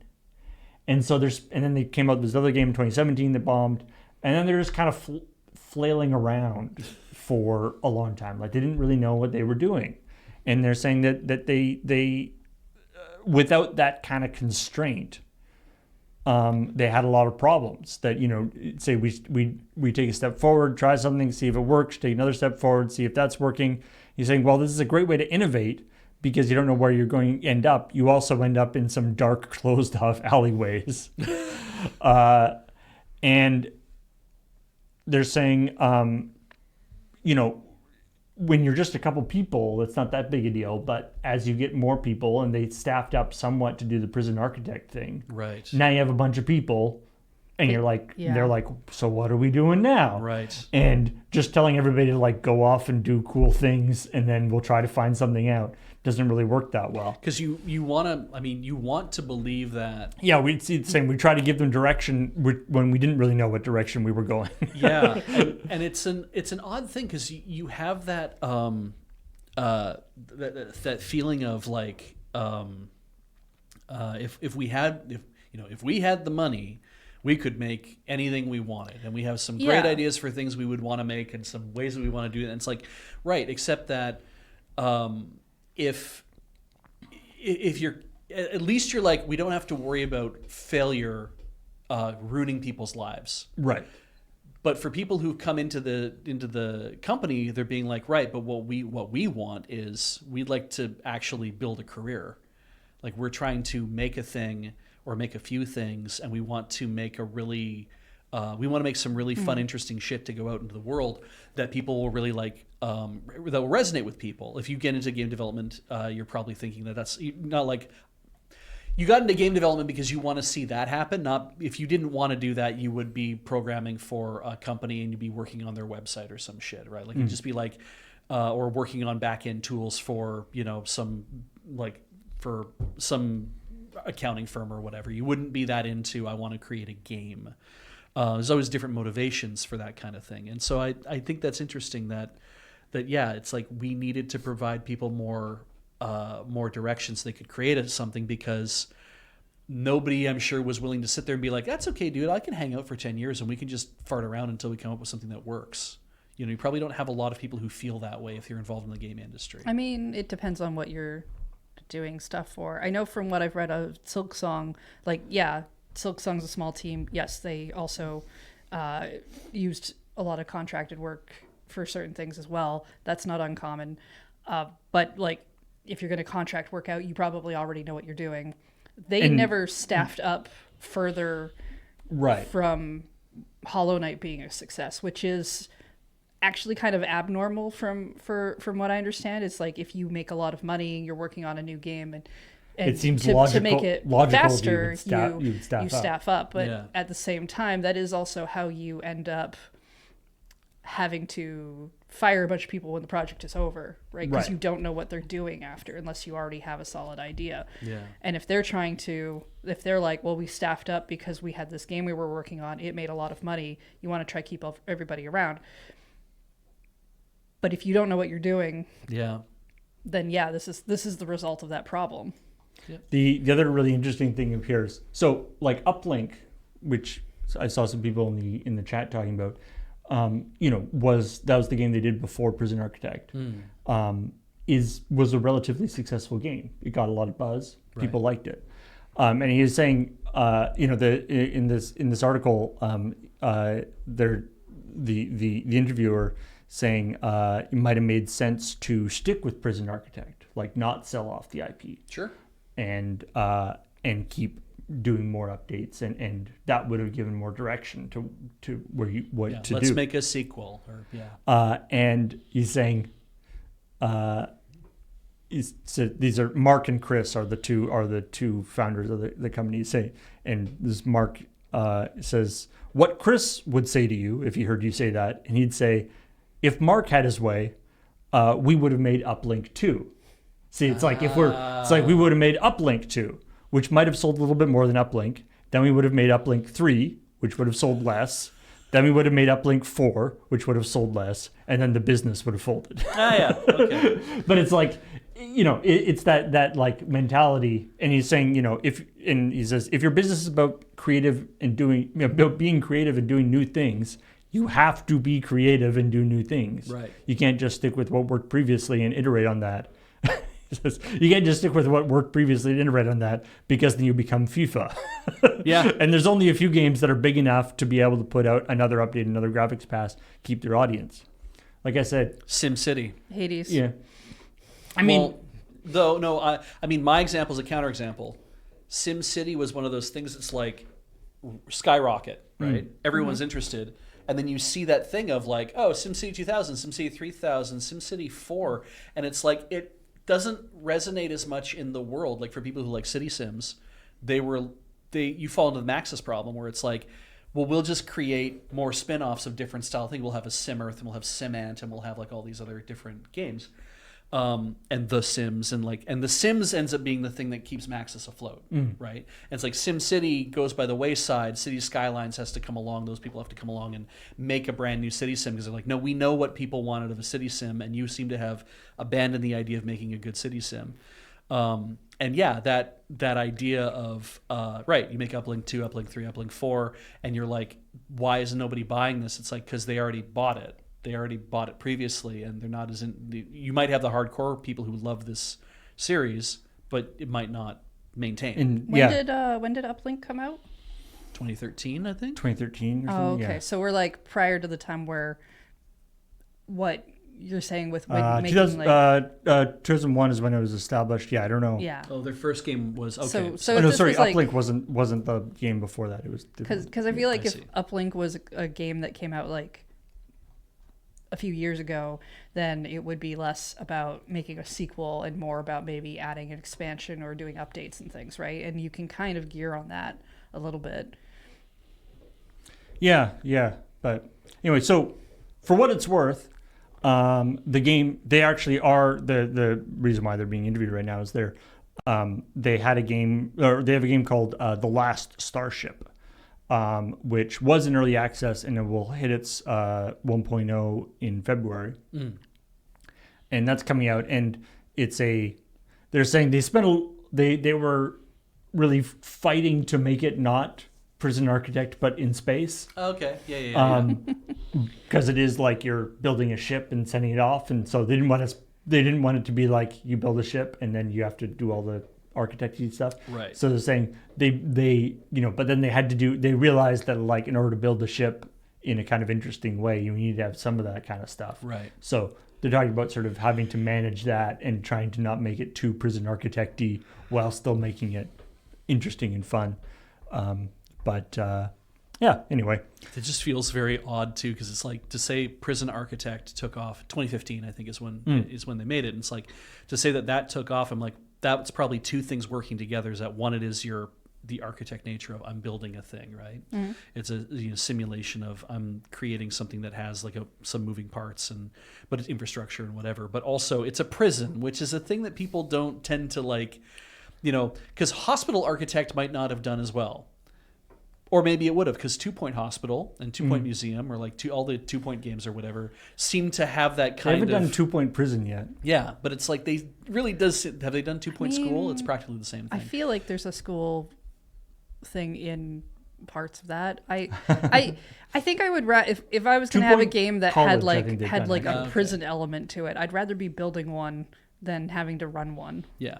But I think that is interesting that it's like as a simulation thing, like, well, we'll do it as a prison. And it's like, I think I like to say that there's a frisson to things sometimes. It's like, I think there's a thing of like, oh, right, yeah, that's kind of that's a part of the world I don't really think about that often. I want to play a game where how all the bad guys are there and I have to make sure they don't like knife each other or some shit. I don't know that plays so well this day. Probably not, no. Well, there's also an aspect where the mechanics kind of line up well for that kind of stuff. Right. 2 Point University. They did have a school thing. 2 Point University, yeah. But like, the mechanics, like if you're playing like a little kind of a sim game, from a sort of mechanical point of view, having all your sims not able to leave makes things easier. Yeah, true, yeah. Like it just sort of it's like how there's so many video games, like especially like futuristic games, where you play a person who's like working for some incredibly horrible multinational corporation that will like kill you if you try to leave. Right. Yeah. Because for the purposes of the game, you have to do the job, and the job is like terrible. Why wouldn't you just leave? And it's like why wouldn't you leave? Because they'll kill you. You owe the company $100 billion. Yeah. You have to work it off. Yeah, I can't wait for new Subnautica either. You'll be waiting a long time. Yeah, I know. So they're doing The Last Starship. It is a kind of... Let's actually just talk about the game briefly. It's sort of a... they're doing The Last Starship. It's a game where, you're sort of flying around. You're building your spaceship and you're flying around and doing, jobs for different things and stuff. And they're talking about where the line that they found is. Yeah. Where they're saying like Prison Architect, you get into the real nitty gritty details of like where all the doing the like the pipes and the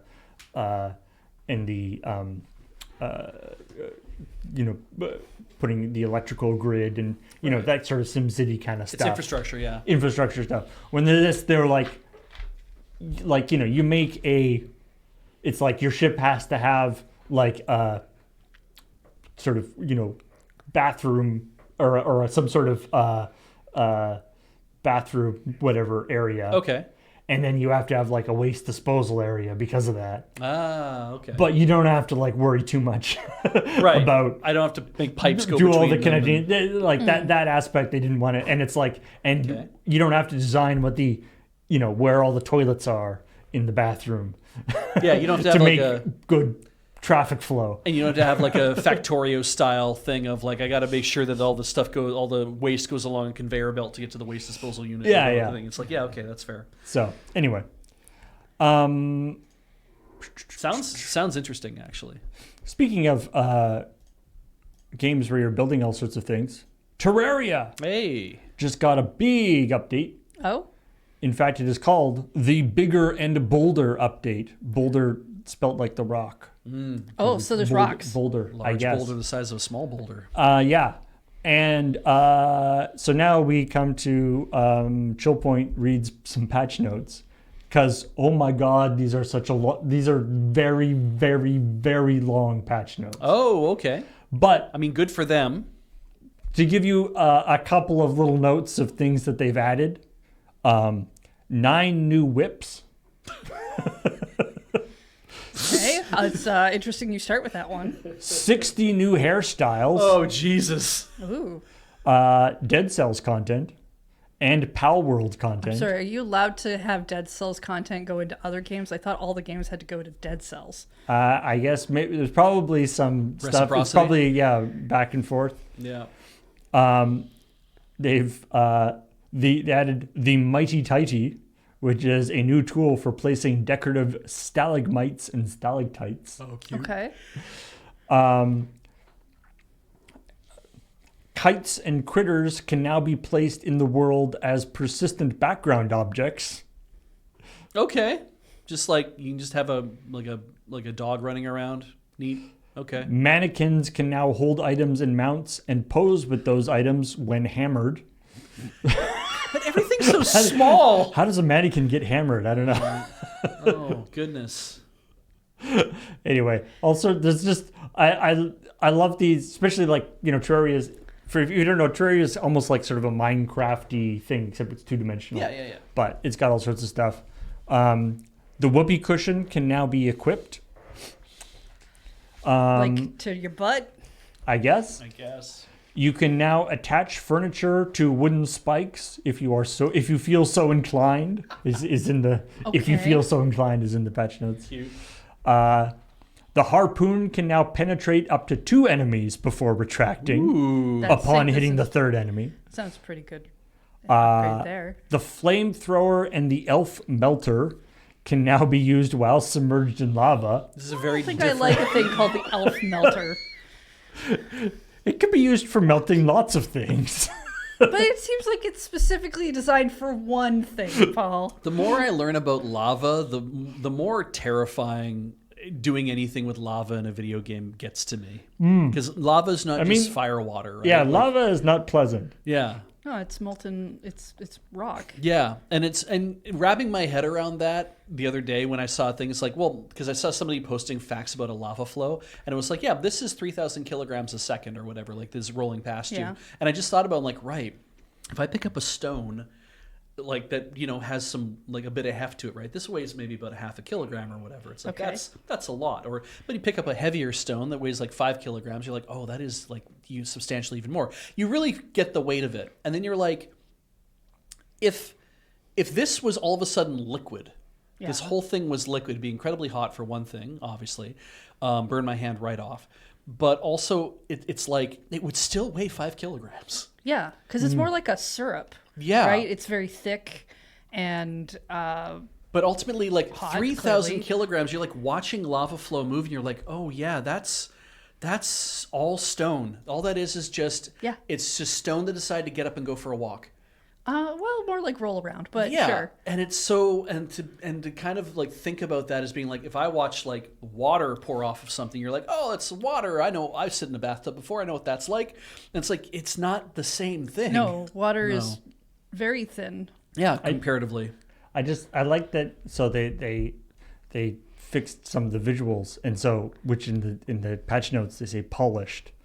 So it's like polished trophies and weapon racks, Oh, that makes sense. polished hornets, polished baby slime minions, polished sand piles, polished seahorse cage. Good. Okay. The seahorse cage was looking a little rusty. Polished Good, mud balls. good to put that in. All right. That's funny. Anyway, so if you've been playing Terraria, you've got all sorts of exciting new things to check out. Renamed Crimson Bunny Kite to Vicious Bunny Kite. So it's more accurate. It's cool. We have people who have polished sand piles before. They make silicone wafers out of them. Renamed Meteor Toilet to Meteorite Toilet. Oh yeah, that makes for sense. consistency with other meteorite furniture. That makes sense. Yeah, okay. Yeah. You wouldn't want your meteorite toilet to not match your other meteorite furniture. Well, no, I mean, you really, like, furniture should match. Anyway, Or at least look intentionally like you wanted it to mismatch. So here's something that I actually wanted to quickly talk about. We're got lots of stuff, or we're been going along, but now this is less a like news story and more of maybe like a discussion topic. So I'm bad for those, Paul. You know how I this am. is probably not a great time to bring this up. Okay. But anyway, who cares? Sure. All right. So I saw this. I saw this thing this week that I thought was really interesting. So somebody now, a lot of people have, and we talked about it actually a little bit before. A lot of people have made text adventures using LLMs. Yes. So where you can just basically type whatever you want, and it just keeps generating stuff for you to do. Right. Okay. Which to me is kind of boring because it'll just like you just do whatever. Right. Like, it'll just keep telling you stuff. Oh, right. There's no consistent narrative. You're not building to an end. Yeah, you're just kind of like, I want to go to this room. Okay, here's this room. Blah, blah, blah. Right. Anyway, but somebody took Zork, the famous text adventure game, Zork 1, 2, and 3, and they've set it up with an LLM, not to describe things. So the game that you're playing is still Zork. Okay. Oh. It's still all of the Commands and the rooms. the rooms and everything are still Zork, but the command interface to they've used an LLM system to do a command interface to it, which then translates those commands into the commands that the game can understand. Oh, so trying to make it And then- natural language. So yeah, Huh. so I think I can probably show it here. So the idea here, so it's called it's infocom.tabo.co. Anyway, so you can do in Zork it's like you can zoom in a little bit. So it's like this is how Zork starts. You're standing in an open field to the west of a White House with a boarded up front door. There's a small box here. Yeah. Right. Yeah. So, and if you don't know how text adventure games work, the idea is that you would write in, you would be like, look at house, look at doorway, look at thing, mailbox, yeah. open Yeah. mailbox and Very stuff. kind of like simple language because you're trying to hit specific commands that it might understand. Because part of that kind of interface was that it had to be made. It had to be made has a verb-noun. parser system. Yeah, and the parser had to be fairly simplistic because so you had to learn the language to speak back to Zork. Yeah. Ultimately. So but the thing with this is you can do something. Let's see if hopefully this will work again. Sure. This is what I tried. This is what I did before. I said, walk around house looking for an entrance. Right? Yeah. So it goes thinking. You move around the exterior of the house looking closely for any entrances. You're standing open field west of the would you like to search next to the entrance? You could try checking the north, south, east, or investigate the front of the mailbox Interesting. door. Now this is actually kind of interesting because this is different than what I got before when I tried this, which is interesting because of course LLM stuff is not deterministic. That's true. But you can see there's a button here that you can actually see what command the system actually translated what you said into. Oh, wild. Huh. So it took what you wrote and said the closest equivalent to what has been written here is the word look. Right. And it either identified that because you wrote the word looking or something else. Yeah, I'm trying to see.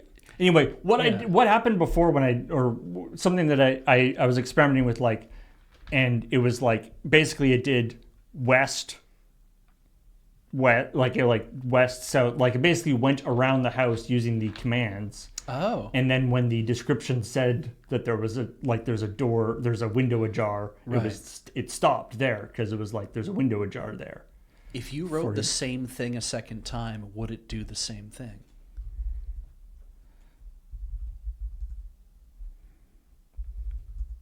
I know this is us playing with AI stuff, but let's chill for a second. So yeah, it looks like this is the same or very similar. Oh no, it's a little different. You here. walk to the north side of the white. So what? There's no door here. All the doors and windows are boarded up. Anyway, my premise for this idea, Yeah. and the reason why I wanted to talk about this is that this is, to me anyway, this is an interesting use of LLMs in game development. This idea of, so the actual story and world design Right. of Zork is made by people. Right. It's still Zork. And the LLM has to So all the LLM obey everything that's there. All the LLM is doing is taking your natural language stuff and turning it into the commands that Zork understands. And to me, that seems like an actual good use of an LLM in the context of a game. I think that that's an interesting use of it.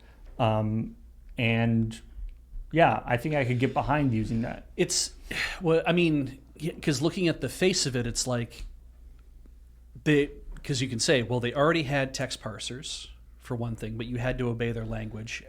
They wrote more. I know that as game development went on, like for text game stuff, interactive fiction and whatnot, the parsers got more and more complicated, that they were able to reduce a thing that you might write down into its constituent elements.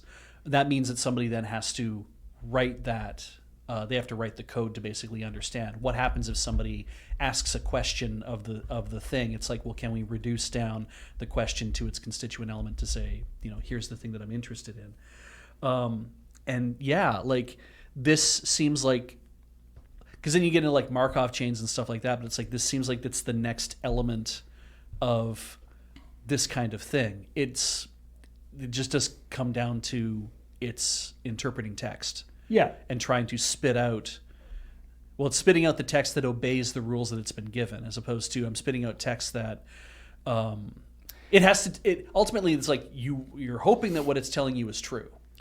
Right. But what I find interesting about this is that it's not just making up stuff from its LLM-ness. Like it's sort of using It's it. not a stochastic parrot. It's using it as input rather than sort of output. So it's like, fundamentally the commands that it's doing, and you can actually put a button here and it says what command it's actually sending. Right. If you went to a completely bog standard installation of Zork, Right. which you can do online, like there's lots of things people have Infocom text adventures running, and typed in the same list of commands that it lists there, you would get to the same spot Right. in the game. It's just that this sort of gives a nicer way to access that. Well, it at least as from the point of view of somebody who doesn't, who wouldn't be able to otherwise understand the interface, because they're like, I don't know how I'm supposed to interact with this thing. It's like, well, write something, because that's how people used to interact with Zork back in the day. Was like, well, how do I play this? Like, well, just write something. And so they would write like a long sentence, or they'd write like they're having a conversation, and the game would be like, I do not understand. You cannot get ye flask like that. But we kind can of do thing. that now. Yeah, If but it's now we can grabbing do a it. word out of like you said, looking around, and it's grabbing the word look. It's not that. It can be more complex than that, but yeah. Okay, but I'm thinking more of like misspelling. Yeah, and it can usually handle that kind of stuff too. Can we ask one more command? Sure. Can you still see the mailbox from where you are? I don't think so, but we can do Start it again? Yeah. Just ask it what's in the mailbox. Yeah, it's like you could say open mailbox and read whatever's inside. Don't say that. Just ask Okay. it what's in the mailbox. Because if we're asking natural language, I'm like, this is what my mother would say. I'm like, well, there's a mailbox there. She's like, well, what's in the mailbox? That's what she'd ask me. You approach the mailbox, see what it contains. It's multiple commands. Yeah, so it's doing multiple commands. Open the mail, so it's saying open the mailbox, inside the mailbox, and then blah, blah, blah. And then here's the letter, and then we take the letter out, and then you see what the thing is. Yeah. So interesting, okay. But it's like the LLM didn't write this letter. No. This is actually from the developers of the game. Right. So from a very limited standpoint, And we've proven that an LLM is a pretty good fit for And, I operating mean, a text adventure. And as Rock Pusher says, like natural language processing is literally what an LLM is supposed to be for. Yeah. Like that's what they are good at. yeah. All the other stuff is sort of a side effect of the fact that they're so good at natural language processing. Yeah, because what you hopefully like, I've seen people work with these modern tools like with Claude or whatever, where they take their own information and say, here's all the stuff that I have in my life that's interesting that I want you to start operating with. Here's all of my data. Now I want to talk to you and have you chop and process my data in a way to give me new views into it. And I'm like, that was also kind of the promise of intelligent agents back when I was in university, is the idea that you would be able to say, given the information that I'm giving you in like a massive database or in a huge list that I've given you or asking you to do whatever, now take that and chop it and present it to me in the way that I'm asking you to do it, building me reports. Why? Because I was in the business program, and that was the thing where they're like, well, you want to ask your databases for, give me sales data that's correlated against this and do this and do this and do that. And they're like, yeah, we don't have a good way to do that yet. All we have is you have to learn how to type in the language, like do it in SQL, or you have to learn how to do things in by clicking in boxes and defining your results, and then the computer will spit it out. Why? Because it's a computer. You just defined what the result should be. Why isn't it working? Because you clearly don't know what the result should be. Thanks. That's very helpful. But yeah, I get it. I know. But also I'm like, as a demonstration of, hey, this is what an LM could be useful for, I'm like, running a text adventure? I mean, like, what's step 2? Yeah. I mean, but it's yeah. I don't know. I thought it was interesting in the sense of like, it's like, hey, assuming other externalities, you're running, say you're running on your local system. Yeah. So it's not whatever power usage and whatever. Yeah. But this is sort of, I would call this an ethical use I mean, of an LLM processor. If I bought a copy other than just saying that a copy of Zork on floppy disk could never hold an LLM, but a copy of Zork on a CD could actually. And you wouldn't have even that. need to be like a super high-end, complicated LLM. Like some of the systems they have now are pretty small. But Yeah. anyway, I just thought that was interesting. What it feels like to me is definitely like turning back time to like the 1990s to the 2000s, being like, this is what they always said that this would be like. Right. It's what they said it would be like. Yeah, that's interesting. We can do that now. Yeah. It's like, It only took 40 years. Yeah, the Eddie Izzard has a great big. He's like, remember on Star Trek, they had doors that went, we have those now. Yeah. That's about it, but we got those. Those doors are magic, though, because they don't shut. Like, you walk in through a Star Trek door, and if the door knows you're going to be leaving in about 3 lines, the door doesn't shut right away. Yeah. Anyway. I did think that was funny, that it's like, if you're walking into a door on Star Trek and someone's following you, the door won't shut for them and then open for them unless it's conducive to the plots. Anyway. Thought that was interesting. But yeah, I think that is all the stuff I wanted to talk about. So, yes, actually, or wait, was there Tomodachi Life stuff? I can be quick. Okay. Sorry, we talked about so much other stuff. So they did a direct for that. It was 20 minutes long. It was actually, Wow. I was surprised by how long it was. And the funniest thing to me was that they had to start off with the question of, what is a me? Oh, Right, it's been a while. I mean, it's not that me's don't exist anymore. yeah. It's just they're not as prominent, right? They're not as pushed forward as they used to be. Well, they're right? not like a thing that you build. You- They're you not can- built into the system You anymore. can make one on your Switch. yeah. your but, profile, but like but it's not. it's not It's not like like your dedicated No, profile you don't picture have anymore. to do that. Yeah.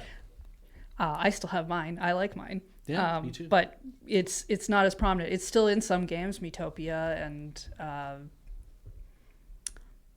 Metopia.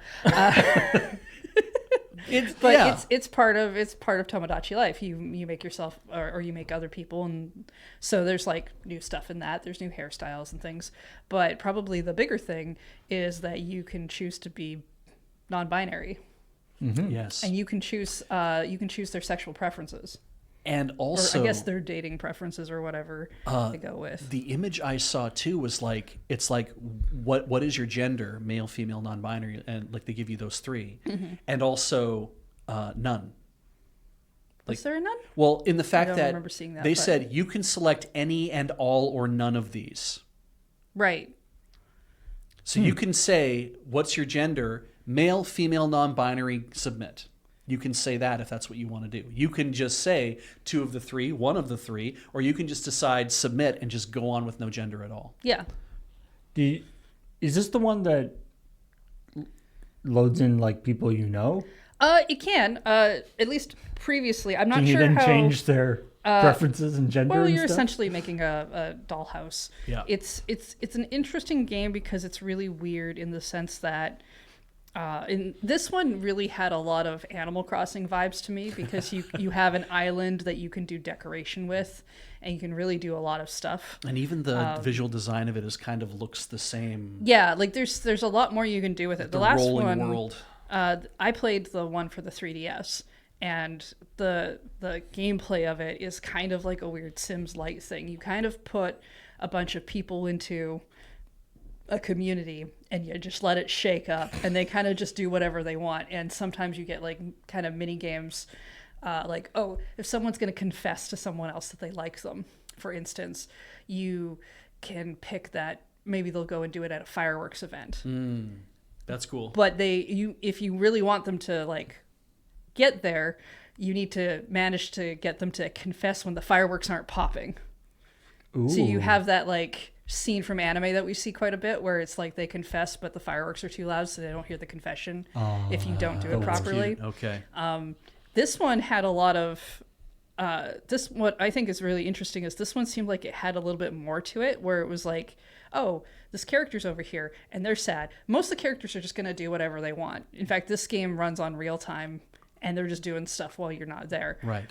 Apparently. I think that's new. That didn't seem like that was how that worked in the last one. But if you see someone and they're like, oh, they're sad, you just like pick someone else and put them next to them and then they start talking. And I'm like, I don't remember being able to do that in the last game.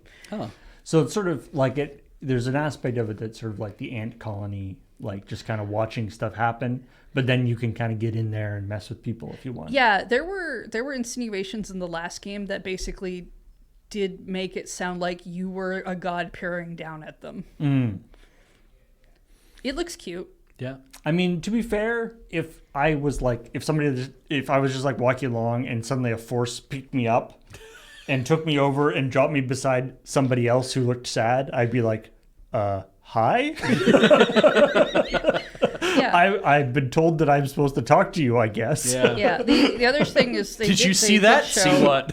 They did show a thing where so they like kind of followed me around for the direct to be like, oh, this person's like wants to do this now or they want to do that now, and I'm gonna get them to give them some clothing and do whatever. They're kind of like weird pets in a way because you can literally hold food kind of in front of them and they'll look at it like until you like give it to them.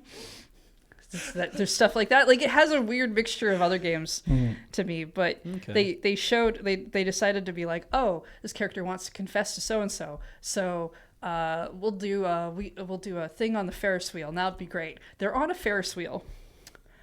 They're both watching. The Ferris wheel's moving. They're looking out, and they go to confess. And as they go to confess, the person they're confessing to, because they're like, I love, and they're like, oh, I love the Ferris wheel too. Right. And you're like waiting for it to just stop, right? Because Right. it's like, failure. And they break through that, and they're like, no, I like you. Oh. And it's like, oh, okay, they've altered that a little bit. You don't know if you're really getting failure or not.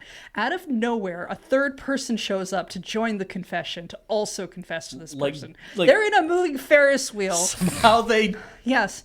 And then after they pull up, a fourth person who's just under the seat of one of the people shows up. And I'm like, I don't know. Oh my God. Yes. Yeah, Tomodachi Life was always really good for swerves. Yes. Like, yeah, that's great. That's great. Oh. I never played the original I watched a lot of the meme shit that was created from it. I'm sure we're going to get just rafts of... The big thing in the 3DS version was you could get them all to put on musicals, and you could make them say whatever you wanted in the musical, which was why that memed very hard. Mm-hmm.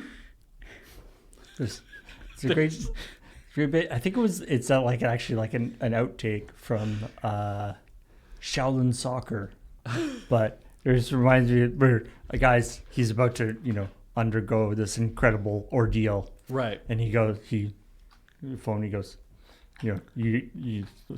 hello, yes, I have to tell you that I love you. I've always loved you. I just needed to tell you that.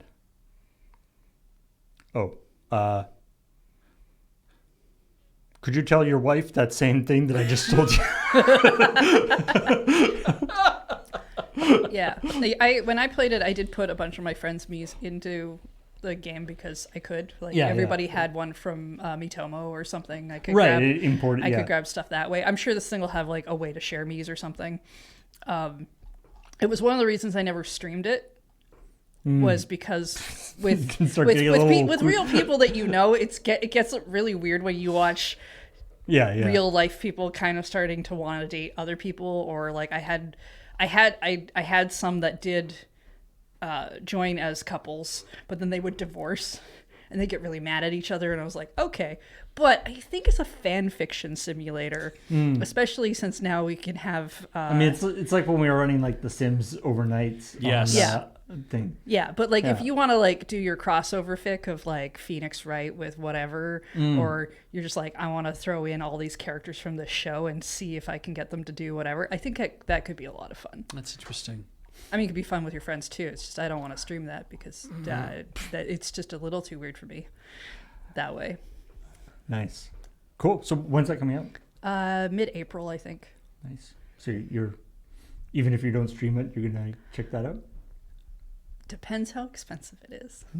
I don't know that I want to do a full price. It's not like an $80. I don't know. I haven't looked it up. If it's a full $80 thing, I'll probably wait on it. That's fair. Anyway, because, to be honest, I think that I would rather pay something less than that. I mean, $50. Yeah, around 50 would be better for me. Yeah. Anyway, if you haven't seen, that's right. You can draw pets too. You you do these drawings and they just like follow you around and stuff. It's like really weird. I do recommend checking this direct out because I don't think I can properly describe some of the weird shit in it. All right. Drawings coming to life seems like that could be a whole raft, bring up a whole raft of issues. I don't know. Maybe I'll just get so charmed by it. I will just buy it at whatever price. The kinds of things that people draw in video games. I'm susceptible. Maybe we can get a copy for the office and charge it to the office. Then I have to stream it. Mm-hmm. Anyway. I'll have to deal with my Phoenix Wright fan fiction. If you haven't seen this week's episode of ChillPoint, you should do so. It is up on our YouTube channel, youtube.com/LRRVG. That's our video game channel. And if you are watching this on YouTube, then it's probably being recommended to you right now, assuming the algorithm is working properly. In the way that we want it to. But anyway, thanks everybody for joining us. And we will talk to all y'all later. Goodbye.